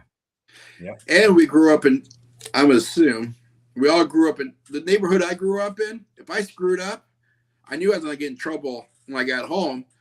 But I was getting my ass whipped by the neighbors on my way home because they were my mom and my papa too. They were my family. You know what I'm saying? Because back in the day, blocks used to watch after each other and used to watch after each other's kids. Howard J, funny. Howard J, I took my son's door off. So he gonna close his door. My son got a curtain. He gonna lock me out. I took the door off. That shit is leaning up inside the door there. He can look and see it everything, but he can't close it and lock it. I took the damn door off the hinges. I don't play that shit. You don't lock me out of nothing that I own. Alex got a curtain right now on his door. Because you ain't supposed to be. Who you not supposed to be. I'm your parent. I'm not your friend. My job is to raise you and make you a well-adjusted, honorable person to live in this society and have some sort That's right. Hey, when we gotta go by Alex's door, we don't knock, we clap. Shine the light in it. Click, click, click, click. Yeah. But yeah, man. I sometimes you think, as a parent, you might be extreme or whatever, but there's a lot of parents going through the same shit. You know what I'm saying? There's a lot of parents that went to the extremes that you went to. Something simple as taking the door off or whatever. Like, no. I wouldn't even say, I don't give a fuck how old they are. No, I don't either. It don't matter to me. You could be 20-something living in here. I might not want to see you butt naked, but you're not going to have that privacy. That shit happens when you pay for it on your own. I know that there's a lot of, families should be able to support and da-da-da. But what comes with that is privacy is not something that, I'm not paying for your privacy. No matter how old you get, those are still your parents. And those are things that you learn as you get older. There are things about my parents that I learned that I didn't like. But I'm a grown man now, and I understand some things that they did before that I didn't. But it does not matter how old I get. Those are still my parents, and they still deserve their respect and reverence because I'm here because they got me in this world, and I'm a productive citizen because they raised me a certain sort of way. Mm-hmm. So no matter how old you get, they always deserve that respect. So even though I'm a grown-ass man, when my dad says something to me, I'll fall back. When my mother says something to me, I'll fall back because that's who they are. And that's how I want my son to look at me. When I say something, I do it because you my father. It got nothing to do with being a friend. I respect the office, if you understand what I'm saying. Because you my father. You ain't just my daddy. You my father for real. Yeah. You're the man who raised me, and I'm who I am today because of what you did and instilled things inside of me. And that's how it's supposed to be. So you always get that reverence. I don't give a damn how old you are. I'm your father. And if you don't treat me like I'm your father, I might end up treating you like you some just other motherfucker on the street. And then you don't want that because I treat other people I don't like really bad. So those are the things that you got to deal with as a parent. Those are the things that a lot of parents don't talk about. But Billy knows because I took the shit to him all the time. Show me. We want our 20-something-year-old kids to feel comfortable in our house. But you're not. What is this wee shit? I'm not French. What are you talking about? Your kid says 20-something, not mine. Your kid ain't 20-something? Oh, he's 21. Either way, besides, so I want them to forget where we live. Fuck them. No, I want my kids to come home if there's ever a situation, but I don't want them comfortable enough to stay. I don't want them to keep running up my bills and then they tell me, oh, they're old enough or they grown. Well, be grown and pay your own damn bills because you ain't paying nothing here. Be grown outside. Right. Yeah. It was on the news last year. It was a girl. She was 25 or 28 years old, and her parents finally kicked her out of the house. You know what she did? She turned around and sued her parents because she couldn't support herself. So she was suing them for them to pay her rent, her food, her bills and stuff. And her case was based on she didn't ask to be born. They're the ones that brought her into the world, so they were responsible for her. So some court didn't throw that shit up. Yeah, I don't know whatever happened to it. I assume she lost, but she might have had a valid point. Yeah, somewhere in there. It's the same way. Like I look at the whole 50 Cent situation with his son. I'm giving you $7,500 a month or $6,500 a month right there. I don't care how much. That's a lot of money to be getting tax free. Somebody just giving you every month, giving you damn near $8,000 a month, and then you whining and complaining about me not doing something for you. There's a certain, and it's I don't know what generation it started from, but there's a certain level of entitlement. I don't know, and it's after the Gen Xers. It started with the stinking hippies, man. No, there's a certain level of entitlement, and there's a certain way that They should stop teaching children that cause the problem. I don't get it. But like I said, I'm an old school dad. You do what the hell I say when I say it. And you know why? You know why? Because I said so. That's just that. That's right. And you want to do it, go do it in your own home. Exactly. Yeah. Do you think that a lot of times that adults, parents at this age explain shit to their kids because they're still young enough to have to explain shit to their parents, to their own parents? Why that kind of still lags over? Does that make sense? I think. Go ahead, Erica. I think that some parents nowadays explain things to their kids because they want to be their kids' friends. I see more of parents being friends than being parents. And I think that's what's wrong with some of these children nowadays and why they don't respect elders because they don't need that respect with their own parents. I think that's generational. I think that's generational too. Because I only can speak for us as Gen Xers. We were taught and raised and bred a certain way. And there's a certain way that they look at us like we're dinosaurs because we were raised a certain way. They just do. They look like we some sort of dinosaurs because a lot of us don't agree with a lot of what I'm just going to call straight up bullshit that they try to force down people's throat. Like I can be whoever I want to be. I'm him, he, them, or she, her, whatever. Fuck that. You were born with some balls and a dick. You a male. You got a vagina and you got ovaries and shit and the uterus and all that. You a female. I don't want to hear that bullshit. I feel like this. I'm gonna walk around saying I feel like I'm an entitled, rich, skinny white dude. That's how I want you to treat me. No, that's bullshit. Damn. Him I told you I'm retiring next year. You know, where I work at is very diversity. So I'm telling them next year, I'm not old enough to retire, but I'm going to say I need to do the paperwork. And they say I'm going to say I identify as an old white lesbian woman. Tell me different.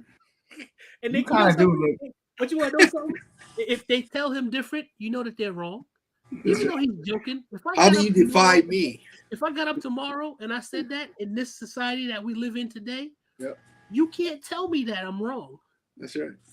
Even though I know it's some bullshit, you're not supposed to tell me that. Because I noticed that when I be getting different emails and stuff from people for Little Zach for school and stuff, at the end it'll say he, she, her. I'm like, what the fuck is this? If your name is Rhonda Rawlins, I figure that you a she. If your name is Bob Thompson, I figure it's a he. I don't need the fuck. But then now if I see Bob Thompson and say she, her, I'm like, wait a minute, what the fuck? I don't know no chick named Bob. It's I mean, the world we live in, I understand it, but I just think a lot of it is just some bullshit. It's all about just be what you want to be. And that doesn't make, you can't just be what you want to be. You got to be who the hell you are. And you can't just decide, oh, I don't want to be this because I don't like it. So I gotta call you this. No, I don't. I don't have to just because that's what you want. If that's the case, I want to walk into any bank I want to and say, hey, give me a bag of 20s. I need to go pay for some shit so I can get whatever it is that I want. That's not how the world works. So I don't buy into that bullshit. So Zach, I think it started after Generation X. I think it started when the next generation, instead of punishing their kids, and I'm not saying you're supposed to beat your child, but we got whoopings. We messed up. We got whoopings. It started timeouts. We're gonna talk. You know, why are you doing this, Susie? This isn't nice. Blah blah blah. You know, quit pulling grandma's hair. And she keeps doing it. You just put her timeout, and then it started where everybody got a trophy. So why should you have to work for anything? You're gonna get a trophy anyway. Yeah, I don't agree with that bullshit either. Everybody get a trophy. No, there are winners and losers. I am a firm believer. You will never understand the thrill of victory until you know the agony of defeat. That's right. I am a firm believer in that. You know what winning feels like because your ass lost before. That's right. But you never know what winning feels like if you never lost. Started because it's you get a trophy because we're all equal. Well, no, I mean you're a loser. You lost. Get up earlier in the morning and start practicing more. Whoever comes into second place though is the first one to lose. So there's some winning there. Listen, man, he said I'm number one. 3 is not a winner. You know, what is it? Bobby, 3 is not a winner, and 2 nobody remembers. There's nothing wrong with if you lose, you lose. But the thing is, it teaches you something. I lost, but you know what I'm gonna do? I'm gonna work harder next time. I'm gonna get in there. I'm gonna try to do more. Right. I'm gonna not just I just get a participation trophy. So that means I don't really have to try hard. because I know I'm just going to get something. No, fuck that. I want to win. I want to beat everybody. So that means I got to work harder. Don't give me no damn participation trophy. They're kids who they go for that shit. Don't give my son no participation shit. I'm going to take that shit and throw it in the garbage. Yeah. I used to go to, I was like a halfway coach for Alex's soccer team. And we would have games. And every game, I was like, what the fuck was that, bro? Every game. Yo, what the hell were you doing out there? Mom used to make him run laps after the game is over. Kids are going home. They're fucking playing. They're happy, blah, blah, blah. Alex is out there doing laps. Man, run until you figure this part out. Run until you understand why you're not putting his best foot forward. Yeah, run until you understand some things, to build character. And that's something that we didn't play with. We never accredited him. Even at times when he thought he was a good, either at that firearms, even gun shooting. Zach, I used to tell you all the time, this motherfucker thinks he's better than what he is. Mm-hmm. You know what I'm saying? And I used to push, hey, Al, hey, you good for what you are, but you need a whole lot of work. And I never gave him that, oh, great, son, you're doing amazing. Still don't give it to him like that. It's always a pressure thing. I want you to be better. Don't be satisfied with what you are. But that's not even how we had a situation in school where they were talking about, if your child is doing something and it gets difficult, just back off and you don't have to push them. I'm like, fuck that. No, I do. When something comes up and it gets tough, I thought when the going get tough, the tough get going. Not when the going get tough, you just back the fuck up. No, that's not how that works. That's how you build weak people who don't know how to make decisions, who are indecisive, because when stuff gets tough, they don't know how to function. They can't do shit. They got no mental wherewithal to deal with it. When something gets hard, forget that. Pull your boots up, buck up, and say, listen, I'm going to run through that shit. Mm-hmm. So I'm going to figure out how to get around it, how to go over it, but I'm going to figure out how to defeat it. And that's why you teach kids that it's just okay to be second place. No, it's not okay. It may happen sometimes, but you want to always strive to be the best at what it is that you do, to be number one.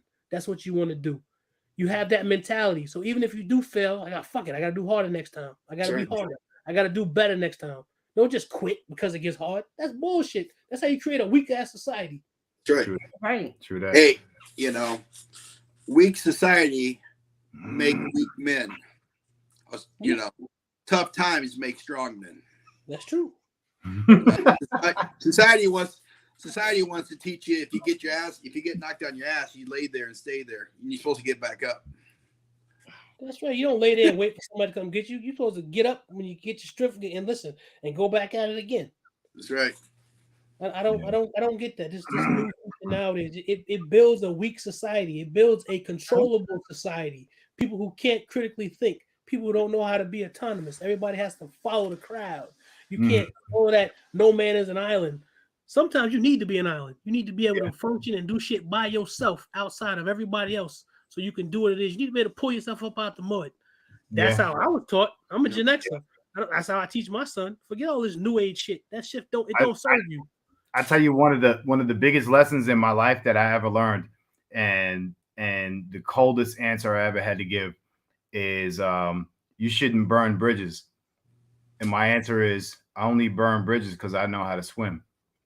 So yeah, regardless of who the fuck and what the fuck, man, I know I got me. You know what I'm saying? Whatever I need and who's under me is going to be okay. But that's the attitude, Billy. That is what they would. I'm saying you'd be considered a dinosaur. That's an old school attitude. Yeah. Usually just go along to get along so you can get over that bridge. Fuck that. Sometimes you need to burn down the fucking bridge so you can win. They don't teach you that though. It's those are different things in today's society. That's what I'm saying. We dinosaurs, man. Well, people ain't comfortable in their own skin. You know what I'm saying? I'm very comfortable in my own skin. Yeah. That's how you should be. You can't be anybody but yourself. So you might be comfortable with who you are. And a lot of times it may take a long time, but eventually if you work on it, you will. And one day you get up and just be like, yo, I don't give a fuck what nobody think about me. I am what I am. All the rights, all the wrongs, all the whatever. I can still improve because I'm always learning and I always want to be right in whatever it is that I do because I want to be a good person, an honorable person who has some sort of code. That's how I feel about myself. You know, it sort of is what it is. Eventually, you have to not give a fuck what people think about you and be what you're gonna be. Now, if you're a piece of shit, that's different. Yeah. But even that guy that's a piece of shit, as long as he's willing to say that, hey, this is who I am, I can respect him because I know he's a piece of shit. I just know I gotta stay away from him. It's the one who want to hide and act like there's something else that I can't fuck with. That's right. I tell Alex and the rest of my kids, if somebody show their true colors, believe that person. Yeah. Exactly. And learn how to just walk around that person. Don't change people for your likings. Just respect the people for who they are. If that person's a constant liar, you just know you can't believe anything that person says, but don't force that person to start telling you the truth because you feel like you tell them the truth. A person is going to always be who they are. Yep. Yeah. What's going on, folks? What up, man? Ray, hey, what up? How are you, Ray? Not a damn thing. Not a damn thing. I'm listening to Zach ass boy, and I agree with him 100% when it comes to these damn kids. I mean, my kids are grown and out the house, and I mean, shit, they come here to visit. That's it. And I let them know when you come to this house or whatever. I mean, look, TVs or whatever. Stay too long, motherfucking TV's coming out. I'm taking shit out because I want you out. My wife is like, oh, they can come back and stay forever. No, your ass can't. The only people that stay in this house forever is me and her. And if she won't go, she can go too. But I mean, shit, that's just how that shit is, man. But these kids are something else. I'm telling you. I mean, Zach was talking about the kids in school and stuff like that. So my youngest one, now we were all about spending that money for sports and shit like that, because that should help them with college and stuff, So my youngest one sit there and came and hit me up with some old bullshit one day talking about Dad, I want to play tennis.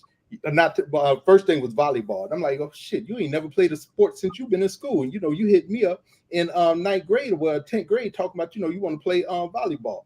So I'm like, all right. So I go and drop that money on volleyball and shit, and I'm going to practice with her and everything. And I'm watching her, she ain't giving it all, So I said, hold on, Mia. I said, you got to really get out here, and give it your all if you want to be good at this, Well, Dad, they're talking to me, like this and like that and everything. I said, Mia, how old are you? I'm 13. I said, Mia, I've been talking to you like that your whole damn life. And these motherfuckers get out, they don't even cuss at you. And you getting upset over them. Something wrong with your ass. Dad, you just don't understand. I said, I understand when somebody wasting my goddamn money. Boom, you know what? Damn. All over with. The real. Yeah. So then hold on. So we tried again, 10th grade. She like, Dad, I think I want to play tennis. I'm like, all right, cool. You know what? We're gonna play some tennis. So I go out there and I, pay all this money or whatever. She got a tennis coach and shit like that. I go buy, tennis racket. She like, Dad, I want to get the best racket. I'm like, all right, you know what? I get the best racket for your ass. I said, but you better get out there and play some goddamn tennis like you're a pro, So her little ass get out there and everything. She playing tennis and stuff, and the coach is telling her, Mia, you got to hustle, So my daughter, instead of running, my daughter's like in a little trot. And I'm like, Mia, what the fuck are you doing? I mean, you got to run, chase this ball and shit like that, You can't just sit there and, just trot toward the ball and not a ball and already, went out of thing. You like, oh, Dad, I just, I can't run that fast. You better figure out how to run because this shit costing me money, So look. Her little ass sitting there, she gets upset with me and shit like that, and her mom is like, well, you know what? You don't need to go to tennis practice with her. I said, look, if I can't go to tennis practice with her, ain't nobody going to tennis practice. I said, shit out. And I tell them, I'm like, look, y'all got me out here spending this money on y'all little asses and shit like that, and ain't nobody hustling like they supposed to do. And that's why I said we come from a different generation where our asses, if our parents spending money on us, we know either they gonna, we gonna get out there, do what the hell we have to do, or we gonna get a foot in the ass. It wasn't we gonna cut this shit out, They gonna give us foot in the damn ass or some shit like that. But these kids nowadays, man, they just roll different. They roll different. And like I said, part of the problem is, man, and I put it up in the chat or whatever, is when you get these people with no kids telling people with kids how to raise kids. Yeah. Right. I'm like, you know what, y'all need to shut up. Stop writing books, just shut the fuck up. I agree. It's true because you wrote a book or because you took some classes, you think you know how to tell a person with children how to raise children. There is no handbook for raising kids because if there was, that guy would be the best-selling author. He'd be the richest man on the planet. Yep. There is, or that lady, whoever wrote that book. And there's no handbook. Every one of them are different because everyone has a different personality. Right. You have to learn who that kid is and try to deal with him a certain way. And God forbid you got a kid who's just like you. Jesus. Yeah. But dealing with yourself is hard as hell. And I'm gonna tell you, this was the realest shit, man. And it took a buddy of mine to bring this to my attention and shit, And he sat there and he said the thing is with our kids, we don't really know our kids, we know what our kids show us, but we don't know them. But our kids know us because they've been with us their whole life. You know what I'm saying? So they already know. You sit there and you do some crazy shit, you're gonna get some crazy shit done to your ass. That's what they know that shit. When they get home, that's what the hell is gonna happen, So they know what's gonna happen, what we're gonna do. But like I said, when they leave out this house or whatever, what we see in the house is something completely different outside the house. Yeah. Oh yeah. Always. Yeah, but you got to put your foot in your kid's ass sometime, I mean, you got to do that shit. My oldest one used to try me all the damn time. And it took, well, she sit there and she decided one day, because we were real critical on her friends and shit, and I'm gonna be straight up with you. The hood rats didn't come to my house, and I sit there and tell her, you ain't going to the hood rat's house either, because there are a lot of parents out there, who would sit there and just let the kids do any damn thing, So her friends would come over to the house and shit, and had this one little girl who came over, and they have a little sleepover and shit, So me and the wife, we in our bedroom sleep and shit like that, door closed, we thinking the other kids in their sleep. All of a sudden we hear some talking, and it's like 1, 2 o'clock in the damn morning. So I get up and shit, because I'm trying to figure out what the fuck going on. I walk out, go into the kitchen. This little girl on the phone, I'm like, hey, what you doing? Oh, I'm talking to my boyfriend. I said, not here. She's like, well, what do you mean? My mama let me talk. I said, I'm at my house. I said, give me the damn phone. So I took the phone, hung up and stuff like that. Boy, this little girl sit there and told her mom, well, I let my daughter talk. I said, well, you know what? Your daughter can talk at your own goddamn house, but she ain't never don't send her back in. Yeah, ain't coming back, boy. And I mean, my daughter used to get upset with me because, she knew certain friends that she had. I love them because, the parents were cool and shit like that. And I knew, what type of household he came. Some of them, nah, fuck that. You can stay right. Leave your little hood rat friends right where the fuck they at. I say, we don't come from the hood and shit like that. That shit ain't coming to my motherfucking house. It's up to you to dictate what goes on in your house and whatever. I mean, you're supposed to. That's part of being a parent too. If you see your kid got a friend who you've been through some stuff and you recognize some stuff, you're like, yo, that guy's no good. You tell your kid, hey man, you watch out for that guy. Matter of fact, I don't think you should be hanging with that guy because he's gonna get you in some trouble. And they mention you don't know, like, man, listen, I done forgot more shit than you probably gonna learn. You don't deal with that. You don't want to mess with it. As a matter of fact, I can tell you 10 steps what he getting ready to do next. Yep. Then when they come back, and my father has done that. And then when you come back, like, man, you did exactly what you said. Yeah, I tried to tell you. You're gonna trust the people that are raising you, and if they're doing right by you, you need to listen to them. And you want to know something? And for me, that's hindsight. I learned that when I became a grown man. Not when I was young. Yeah, mine's still my oldest one. I'm telling you, man, she still talk this childhood trauma shit. I'm like, what trauma you ever been through? She about 20 something, right? No, hell no. She's 30 years old talking about childhood trauma. I'm like, what the fuck are you talking about? I mean, look, I know what you're talking about. Look, we sit there, man. Like I said, I could tell stories all day long about my kids, especially my oldest one, and I love her to death, and all I want is the best for her ass, but the thing is, and she's doing great right now, but man, this little girl gonna sit there, she got up on the fuck they be on Twitter or some shit like that, talking about, oh, I done been through childhood trauma and this and that, I'm like, what the fuck trauma you went through? I mean, you probably got your ass whipped maybe 3 times your whole fucking life, you had parents who, if you wanted nice clothes and shit like that, we was getting that shit for you. Just certain things we didn't allow in our house, and we didn't allow them to go certain places and shit, but she called it childhood trauma. I'm like, shit, I could show you some goddamn childhood trauma, if you won't see that shit. Yeah, I could have been whipping your ass just to be whipping your ass and shit like that, just all kind of bullshit, but still talk that old crazy ass shit. Oh, I went through childhood trauma. Fuck out of that shit. Shit sound like yours. I remember when I was a kid, my mom and my sister got a big argument, and my sister went in the bathroom and she's filling up the bathtub and she's sitting on the edge of the tub going, I hate her. I hate her. I hate her. My mom walked in the bathroom and pushed her in the bathtub with all her clothes on and says, there you go. Now you got something to hate me for. That's right. Give you something to cry about. Shit, my mom threw an iron at my head one time, boy. And I let her, oh, yeah. Because look, I was one of them kids that talk back. And, you know, my mom couldn't take that shit, you know. So she'd say something, and I had a word for everything she said. And one day, man, I was on the road, boy. I was in it to win it that day, you know. So my mom just sitting there, she just going on, and I'm just talking back. And luckily, I turned around right in time, man. All of a sudden, boom, that iron flew at my head, and I moved back. It hit the wall, put a hole in the wall and shit like that. I said, I'm leaving. I ain't never coming back because you crazy, you know. I get outside, man, and I lied to you not. Maybe about an hour later, started storming outside. Here I come. Mom, I'm sorry. Can I come back in? You know? But yeah, man, shit like that, you know, and I'm like, and like I said, even with us as kids, man, I think I told y'all before, my dad used to just talk to us, you know, and that was one thing we couldn't stand, man, was having my dad sit there and sit us down and have a long conversation. We like shit. We'd rather get our ass whooped than have them talk to us. Yeah, that'll make you cry with words, boy. Yeah. But that don't work with mothers. I feel like kids test their mothers more than they test their fathers.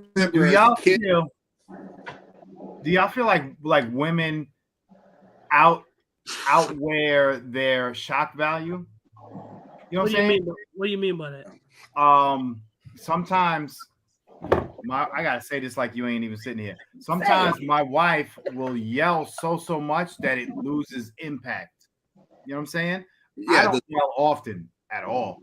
But with the times that I do yell, the fucking world shuts down to this kid. You know what I'm saying? I remember as a kid, you could push my mother for so long, and she gave you a look. When she gave you that look, you knew you better stop what you're doing because your ass is gonna get whooped. Mm-hmm.